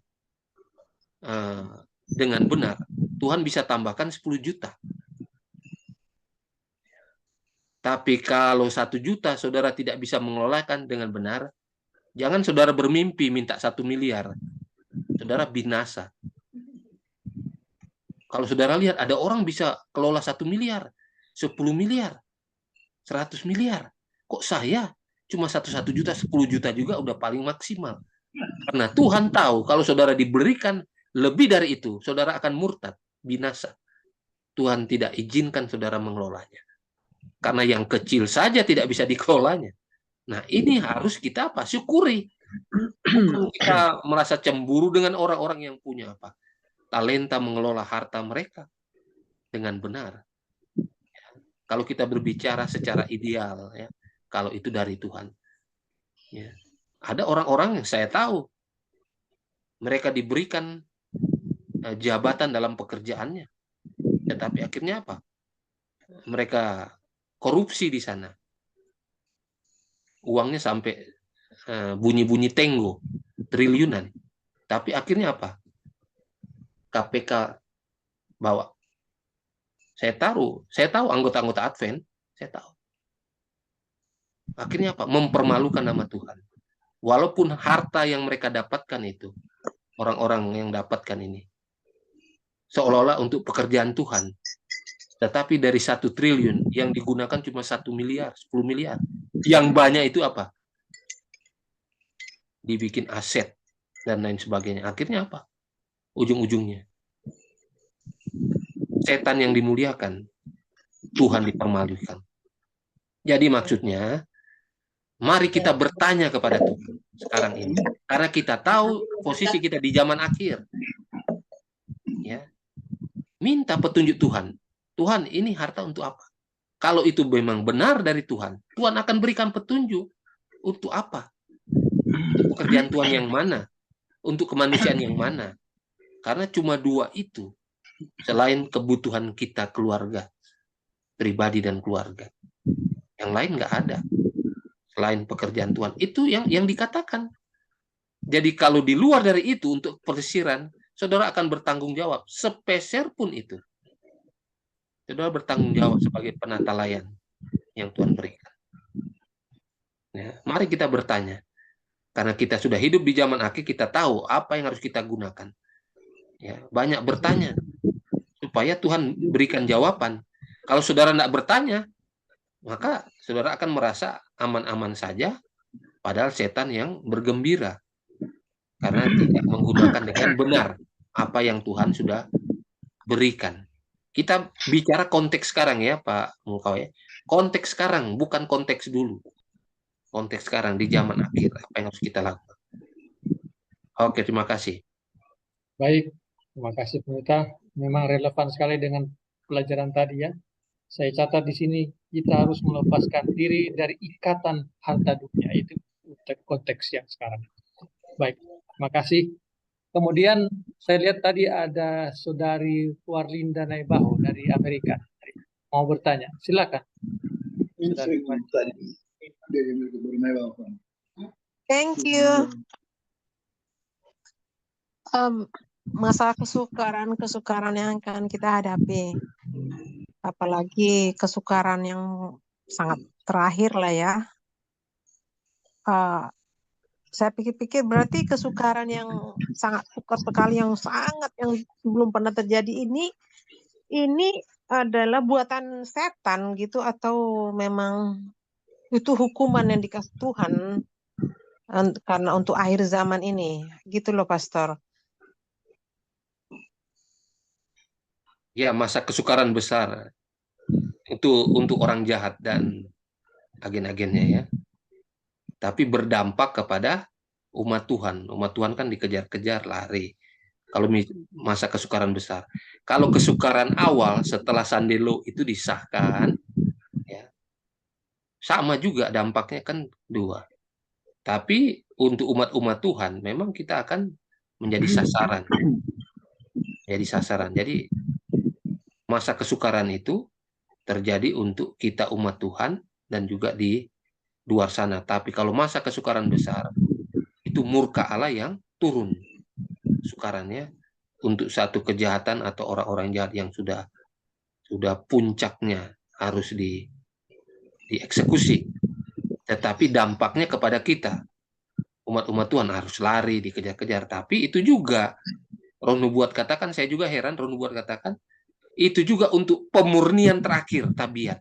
Padahal kita udah dimeteraikan untuk tidak selamat. Ya, tetapi dikatakan seperti itu ya. Tapi ya kita terima saja karena itu tulisan ilham ya. Tapi yang jelas bahwa kesukaran itu bagi kita akan dirasakan selalu. Mau itu untuk orang-orang jahat atau untuk mencobai kita, tetap kita akan rasakan. Itu yang perlu Jadi kita ketahui. itu dari setan ya, Pastor ya? Iya. Kesukaran. Cobaan itu kan dari diri sendiri dan dari setan. Tetapi kalau bicara masa kesukaran besar, itu murka Allah. 7 malapetaka. Murka Allah kepada apa? Orang jahat, setan dan agen-agennya. Dibilang ya, binatang dan yang menerima tanda binatang dan semua agen-agennya. Mereka lah yang akan menerima malapetaka, 7 malapetaka itu. Mereka. Cuma akibat malapetaka itu kita kan disalahkan umat-umat Tuhan. Sehingga dikejar-kejar. Dianggap kitalah penyebab dari 7 malapetaka itu kan gitu. Sehingga setelah kutuk kedua atau malapetaka kedua, maka ada perintah oleh pimpinan-pimpinan dunia untuk membunuh kepada pemelihara Sabat ini yang nggak mau ikut hari Minggu. Kita dikejar-kejar itu. Karena mereka mengatakan malapetaka itu diakibatkan karena tidak menyembah atau pemeliharaan pada hari Minggu itu dilaksanakan oleh pemelihara Sabat yang benar ini. Jadi kita dianggap penyebabnya. Nah, itulah yang menyebabkan kita juga kelihatan dalam masa kesukaran. Kesukaran karena apa? Karena dianggap 7 malapetaka kita yang menyebabkan. Sampai Tuhan murka itu. Padahal untuk mereka. Sehingga kita harus lari, dikejar-kejar. Yang akan dibunuh. Ya. Tapi, tadi kan ada kutipan. Di beberapa tempat, walaupun secara global belum terjadi, mereka alami juga. Kita tahu ya, ada di Afrika, di China, bahkan di beberapa tempat di 1-2 desa di Indonesia ada. Itu yang kami dengar kesaksian juga ya. Jadi ada juga, walaupun belum mendunia, belum waktunya, tetapi Tuhan izinkan itu terjadi dan itu ada. Banyak yang mati syahid juga, dan juga ada yang dilindungi. Malaikat surga, mujizat terjadi. Oke. Baiklah. Masih ada yang mau bertanya? Ada yang resen lagi tadi? Ya, selamat sahabat Pak Pen. Silakan. Ya, sahabat. Oke, iya Pak, tadi bicara tentang aset. Aset itu kan bisa bergerak, tidak bergerak. Juga tadi disinggung tentang deposito. Mungkin nggak cuma deposito, tabungan juga mungkin. Sementara saat ini kan kita masih membutuhkan dan menggunakan uang selagi masih bisa. Pertanyaan saya adalah apakah ada jumlah yang menjadi ukuran berapa uang yang bisa kita pegang untuk kebutuhan kita? Nah, sehubungan dengan uang, saya juga pernah memang baca bahwa uang di tangan umat Tuhan adalah makanan bagi orang miskin gitu di Quran buat, tapi saya lupa di mana. Nah berarti itu kan berarti kita harus ada pegang uang kan gitu ya Mas.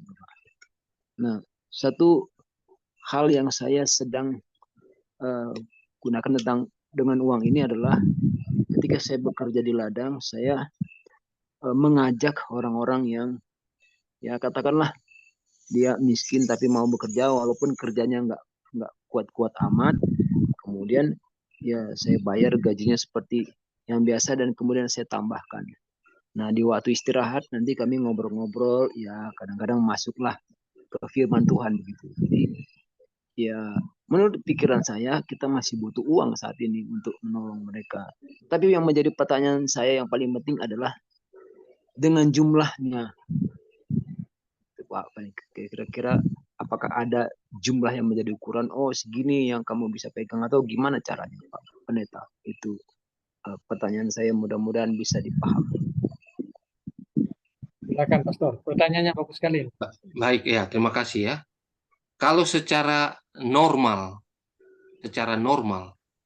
ya, gimana harta itu ya masih digunakan sebagaimana kita lakukan sebelum-sebelumnya.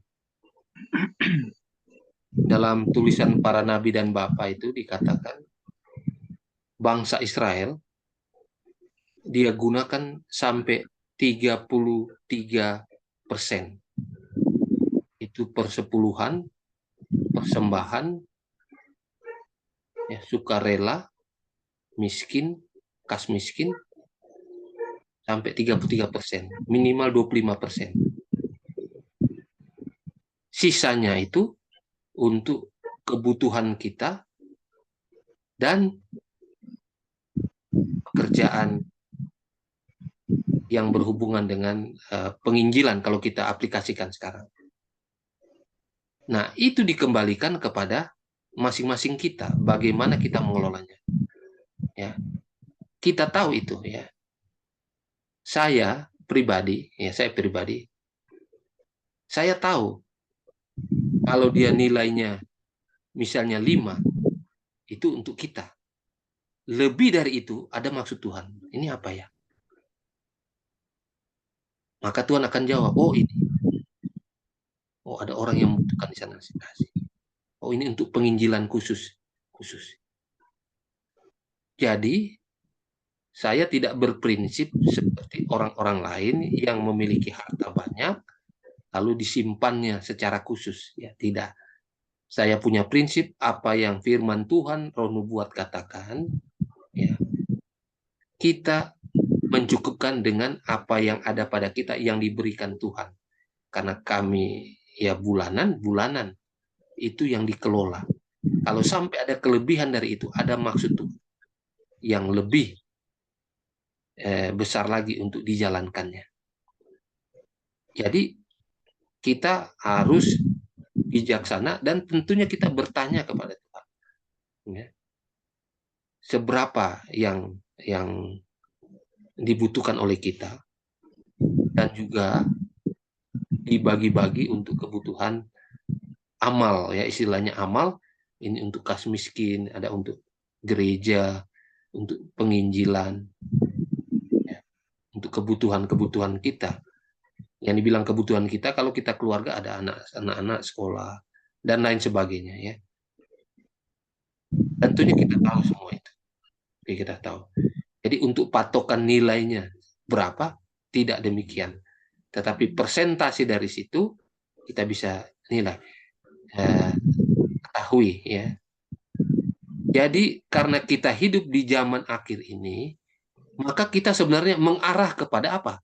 Kita tinggalkan harta dunia ini dengan penggunaannya yang normal sebelumnya, yang kita simpan dan lain sebagainya, aset bergerak tidak bergerak. Kita harus bertanya sama Tuhan sekarang. Kalau sampai kita ada aset, tanya, Tuhan ini untuk apa ini? Kami lihat di Amerika ini udah sementara lagi digodok ini menuju kepada Sandelo ini.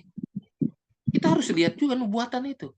Jangan kita diam-diam tiba-tiba udah lockdown kebingungan. Lah, harta kita masih banyak belum digunakan. akhirnya itulah yang akan menjadi apa? Masa kesukaran sendiri bagi kita, karena akan seperti gunung harta itu yang menimpa kita. Padahal kita mau bekerja untuk Tuhan, tapi sudah terlambat. Oleh karena itu, kita perlu bertanya tiap hari.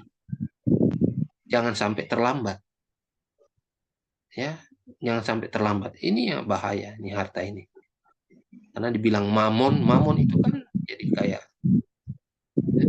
kita punya kebutuhan, kita punya bos, kita punya, jadi dia yang mengelola, dia yang mengatur kita, bukan kita yang mengelola dia. Dia mengatur kita, itu mamon. Harusnya kita yang mengelola sebagai penata layan. Tetapi ternyata harta inilah yang jadi apa? Bos, mamon itu. Dia yang mengatur kita, itu yang bahaya. Itu yang bilang ilah, berhala. Jadi mungkin itu saja yang bisa disampaikan ya. Kalau untuk hitungan-hitungannya, pribadi kita sendiri yang mengetahui untuk hal itu. Makanya kita perlu banyak bertanya kepada Tuhan. Serahkan di dalam doa.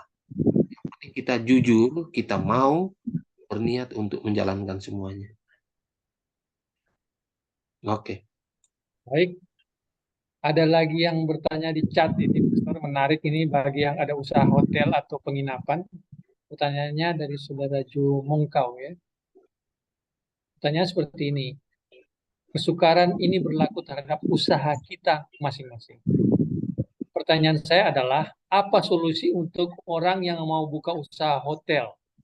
Kita tahu bersama bahwa hotel pasti beroperasi pada hari Sabat.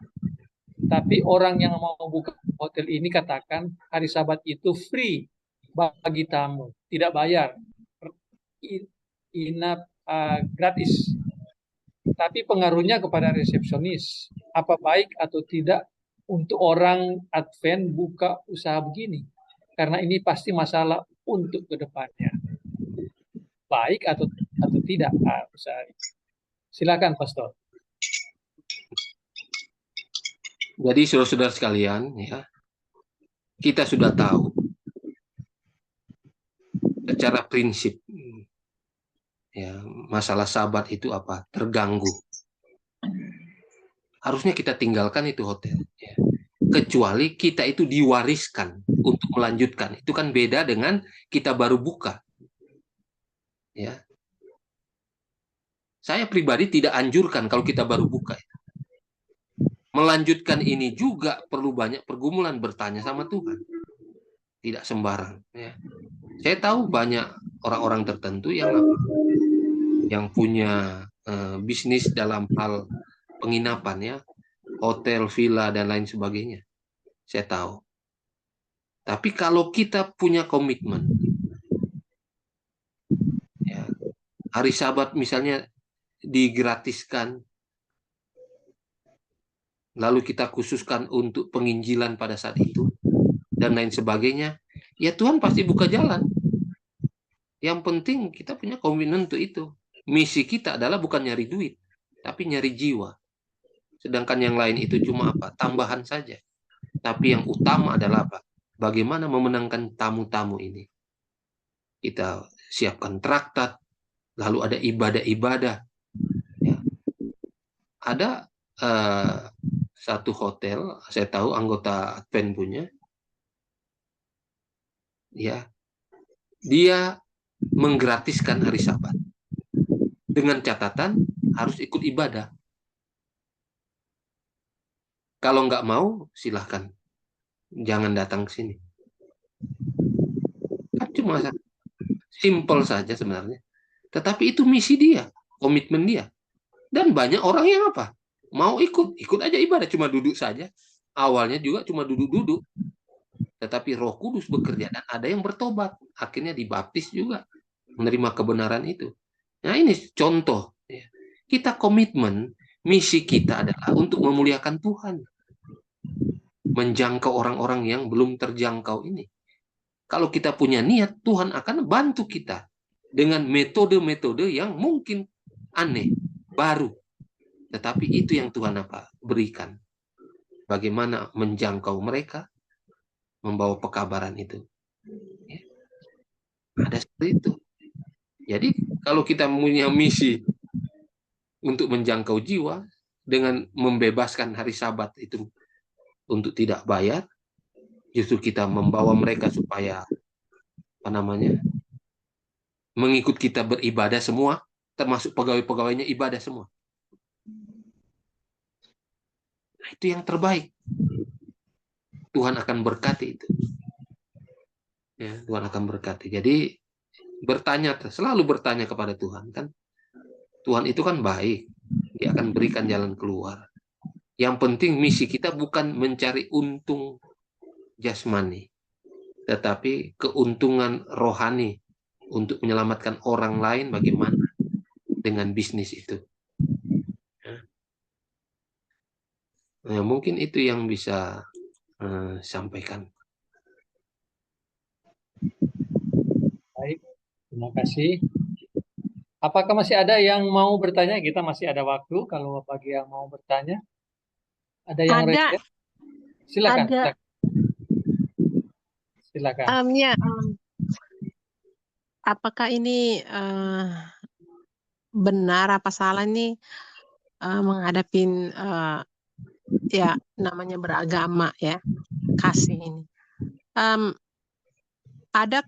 Ada orang ya temen lah gitu, pengasih ya. Jadi kalau ada contohnya orang ngasih tahu atau di Facebook, oh ini sangat miskin, nggak sanggup mau bayar ini, mau bayar apa gitu, penyakit, pokoknya sangat susah lah gitu ya. Lalu ini kawan langsung bermurah hati mau ngasih duit gitu. Terus ada lagi sekarang ini, oh dia mau jadi Advent dibaptis asalkan ada yang mau nolong kasih kirim uang untuk biaya hidup, cost of living gitu kan. Di Indonesia ini semuanya di Indonesia sana yang minta seruan pertolongan, sedangkan yang ini kan di Amerika. Nah, sedangkan yang suka mengasih ini, memberi ini sudah tahu pekabaran tentang country living, kesukaran besar akan datang. Nah, bukannya orang berduit banyak, pas-pasan aja, monthly aja. Nah, dia ini mau melimpahkan uang yang ada padanya monthly ini untuk seruan-seruan minta pertolongan gitu, walaupun nggak kenal, nggak jelas apakah benar itu ada make it up gitu, pertolongan dia kirim nih. Sedangkan untuk mau menyiapkan country living nggak ada, mau dipikirkan. Gimana nanti lah. Pokoknya yang ini dulu, yang kemiskinan yang memerlukan ini kita harus melakukan kasih. Nah, saya yang mau melihat begini, saya kayak merasa bersalah. Loh gimana ini ya? Sedangkan ini butuh uang juga, mau at least beli satu pohon bibit aja itu butuh duit kalau untuk di kantin nanti. Gitu. Jadi bagaimana nih Pastor yang seperti tadi awalnya, yang salah yang benar ini? Tolong dijawab. Ya, terima kasih ya. Jadi ini berbicara iman dan perbuatan. Ya. Iman muncul karena pengetahuan kebenaran yang kita miliki, dan itu beda-beda. Ya. Bedanya di mana? Ketika kita berbuat lewat iman yang kita miliki karena kebenaran yang kita terima. Nah, ada dua tipe orang yang menjalankan iman mereka. Pertama, mereka punya prinsip salah benar, yang penting saya jalankan. Yang kedua, karena orang-orang sekolah, dia berdasarkan hikmat. Dan dua-dua ini nggak salah. Dua-dua benar. Berdasarkan iman yang ada pada mereka. Ada orang yang dia lihat, contohnya, dia lihat semua pengemis yang dia lihat, dia kasih saja. Tapi ada orang, dia tahu mana yang membutuhkan, mana yang modus, mana yang cuma buatan, dan tahu. Dan ini semua harus dipadukan. Ini semua harus dipadukan untuk supaya Roh Kudus bekerja. Jadi dengan hikmat juga harus dengar suara Roh Kudus. Benar enggak yang dilakukan? lalu memberikan semuanya karena dia tahu jangan-jangan salah satu adalah malaikat yang menyamar, jadi semua dia kasih. Itu imannya. Dua-dua benar semua kan? Tergantung kita. Termasuk dalam hal ya kita punya harta, kita nantilah country living, kita bantu-bantu orang dulu. Atau saya mau country living kok ya nggak cukup ini untuk ini. Itu imannya dia. Ya, nggak bisa kita persalahkan. Masing-masing ada ya Pak. Ada dia punya pertanggungjawaban kepada Tuhan dengan apa yang dia lakukan pada saat itu, dengan apa yang dia miliki. Ya, jadi kita nggak bisa pukul rata sama dalam prinsip menjalankan kebenaran yang kita miliki. Jadi iman kita itu pasti berbeda-beda, nggak sama. Nggak boleh kita pukul rata. Ya, kalau dia baru miliki 10, dia jalankan 10. Dia nggak mungkin menjalankan 11, 12, padahal dia belum tahu itu. Dia belum pernah terima. Kalau kita sudah terima 50, jalankan 50. Nggak mungkin juga dia jalankan yang 51. Artinya kebenaran baru itu yang ke-51. Dia nggak akan jalankan, dia cuma sampai 50. Dan ujian cobaan yang diizinkan datang kepada dia cuma sampai batas 50 pengetahuan kebenaran itu. Nggak akan diberikan yang lebih dari itu. Itu kan pelajaran kita. Jadi, kita kembalikan kepada masing-masing kita. Jangan kita menilai orang berdasarkan kacamata kita, kacamata iman kita. Nah, ini bahaya. Bahaya ya. Karena kita akan menilai orang, kalau kita tinggi pengetahuan kebenaran dan iman kita anggap 90, lalu kita lihat yang 20, kok dia tidak jalankan yang 30, padahal dia belum belajar, dia belum tahu. Kita udah menghakimi, karena menggunakan kacamata iman kita yang sudah 90. Hati-hati. Jadi kita perlu banyak tanya pada Tuhan, supaya Roh Kudus juga menuntun. Yang dilakukan orang lain itu benar atau tidak. Yang dilakukan kita juga benar atau tidak. Harus selalu bertanya. Jadi itu kita perlu banyak nasihat, memang banyak berdoa. Dan kalau kita punya waktu 1-2 kali seminggu puasa, sangat baik. Kepekaan rohani kita sangat tinggi. Ya, kita cuma sepintas saja kita sudah tahu. Suara Tuhan itu jelas. Ini perlu dibantu ya. Walaupun jauh berapa ratus meter, kepekaan atau suara Roh Kudus itu kencang sekali. Itu ada yang perlu dibantu sana, kita langsung tahu. Tapi kalau kita nggak ada hubungan dekat sama Tuhan, bagaimana kita mau peka dengan hal-hal seperti itu ya? Sesuai dengan iman kita tentunya ya. Itu saja, Arlinda ya, boleh dikatakan. Baik, terima kasih. Ada satu lagi, Pastor, pertanyaannya dari Mrs. Tulung. Selamat malam, Pendeta. Saya mau bertanya, apakah orang Advent boleh buka usaha kos-kosan? Nah, ini mirip kayaknya dengan hotel tadi ya. Sedangkan kalau buka kos-kosan atau kontrakan rumah, biasanya orang dari luar yang mana mereka suka merokok.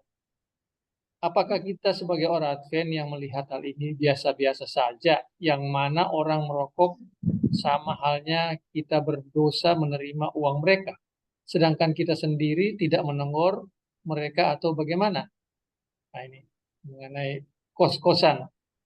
Ya, Silakan. kita harus menjadi pengusaha Advent. Advent 7 hari. Jangan cuma hari ke-7 kan? Jadi kita bisa buat aturan. Nah, aturan itu dapat meninggikan Tuhan. Semua yang kos dilarang merokok. Ya, udah mesti berani. Jangan takut nanti enggak ada yang datang. Enggak. Tuhan akan apa? Tuntun orang-orang sesuai dengan apa yang kita maksud. Bahkan kita di situ sementara apa? Mengadakan penginjilan secara tidak langsung. Melalui aturan-aturan yang kita tempel mereka baca. Masalahnya akan muncul lain. Aturannya ditempel ketat sekali, termasuk tidak boleh merokok, ya, ini dan itu. Tapi kita sebagai pemilik kontrakan, kos, kelakuan nggak benar. Nah, itu yang nggak cocok jadinya. Ya, jadi kita harus benar-benar supaya Tuhan yang menuntun semuanya. Ya, semuanya sesuai dengan petunjuk. Jadi begini, usaha apapun itu ladang penginjilan kita. Pekerjaan apapun itu ladang penginjilan kita. Jangan merasa itu bukan tempat penginjilan, enggak. Semua usaha, pekerjaan apapun, dimanapun kita berada, itulah ladang penginjilan kita. Itu Roh Nubuat bilang. Kalau anak-anak sekolah, penginjilannya di mana ladangnya? Ya di sekolah. Kalau yang di kantor, ya di kantor situ. 8 jam di situ, itu penginjilan dia.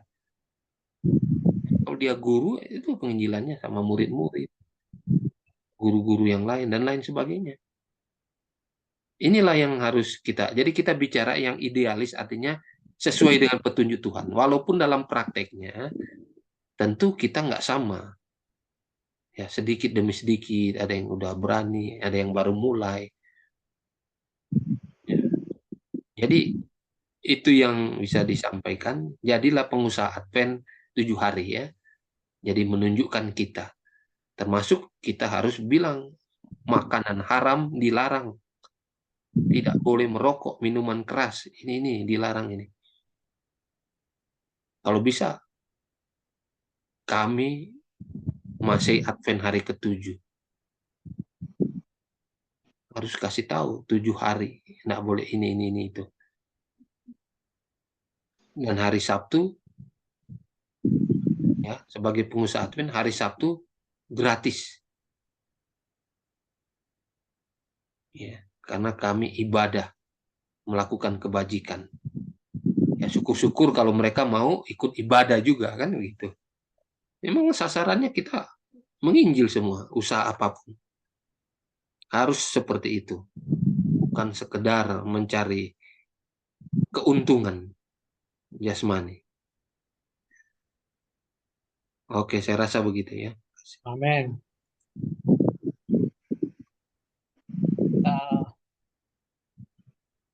Baik.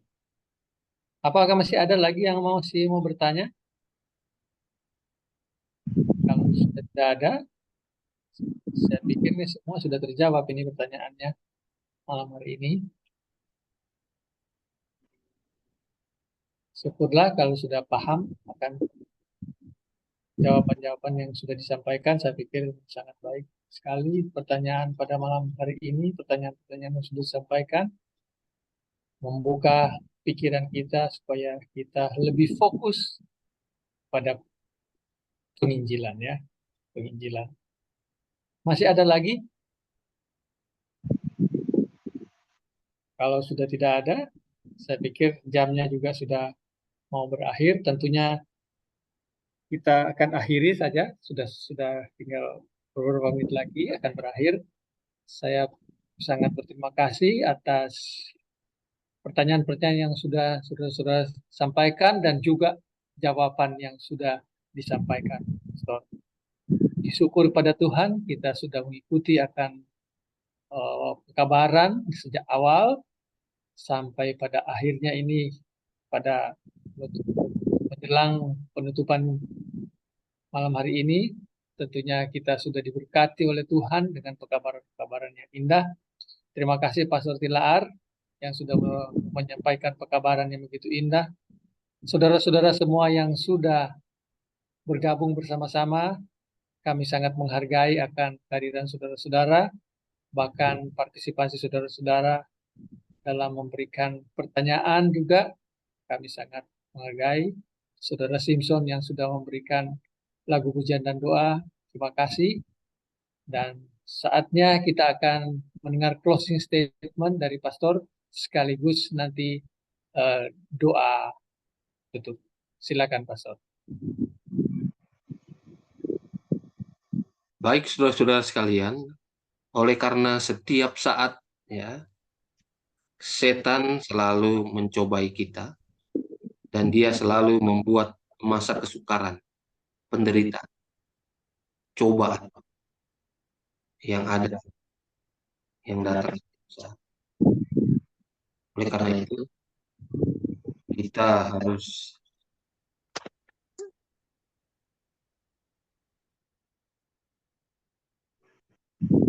berusaha agar hidup kita selalu terhubung dengan Tuhan, ya.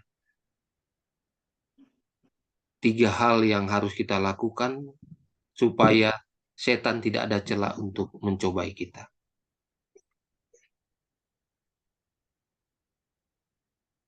Kita berdoa sama dengan kita bernapas sehari-hari. Kita belajar Alkitab, Roh Nubuat sama dengan makan dan minum tiap hari. Lalu kita olahraga. Itulah penginjilan pribadi. 3 hal inilah harus kita lakukan setiap saat. Ya. Sehingga tidak ada celah setan untuk apa? Menyerang kita dengan masalah kesulitan, cobaan yang besar yang bisa menjatuhkan kita. Dan tentunya puasa kita perlukan untuk itu, sehingga kita siap menghadapi masa kesukaran yang lebih besar lagi ke depan. Mungkin bagi beberapa orang sudah merasakan masa kesukaran awal, ya. Saya tahu beberapa orang itu sudah merasakannya, Tuhan izinkan. Bahkan ada yang sudah mati syahid, menjadi martir oleh karena apa? Kebenaran yang dimiliki. Baik, saudara-saudara sekalian, mari kita berdoa untuk menyelesaikan pelajaran kita dan juga untuk beristirahat pada malam hari ini. Mari kita berdoa. Bapa di surga, kiranya Roh Kudus-Mu tetap menyertai dan menguasai hati pikiran kami untuk menjalankan segala maksud-maksud Tuhan, agar kami boleh tetap berada di jalan yang benar, walaupun selalu ada masalah, penderitaan, kesukaran yang datang, yang semata-mata Tuhan izinkan untuk pemurnian, pengudusan kami, agar kami disiapkan di masa kesukaran yang lebih besar ke depan. Bapa di surga, tolonglah kami dengan apa yang ada pada kami boleh menjalankan kehidupan kami sesuai dengan petunjuk-petunjuk Tuhan di zaman akhir ini. Pakailah kami menjadi alat-Mu juga yang kecil, jika kami berada di suatu tempat bersama orang-orang yang perlu dijangkau. Terima kasih atas janji Tuhan yang akan selalu menyertai kami. Terima kasih atas segala pengampunan dosa yang selalu menjadi milik kami. Terima kasih Tuhan, karena Engkau sudah mendengar dan menjawab doa kami. Kasih Allah Bapa, damai dari Yesus Kristus, dan persekutuan Roh Kudus akan menjadi bagian kita, mengikat kita di dalam pengharapan di mana kita akan bertemu dengan Kristus pada waktu datang kedua kali. Di dalam nama Yesus Kristus kami berdoa. Amin. Amin. Amin. Terima kasih. Amin. Terima kasih. Amin. Terima kasih, Pendeta. Terima kasih banyak, Pastor. Terima kasih semua. Tuhan berkati semua. Amin. Terima kasih. Ya, terima kasih. Tuhan memberkati.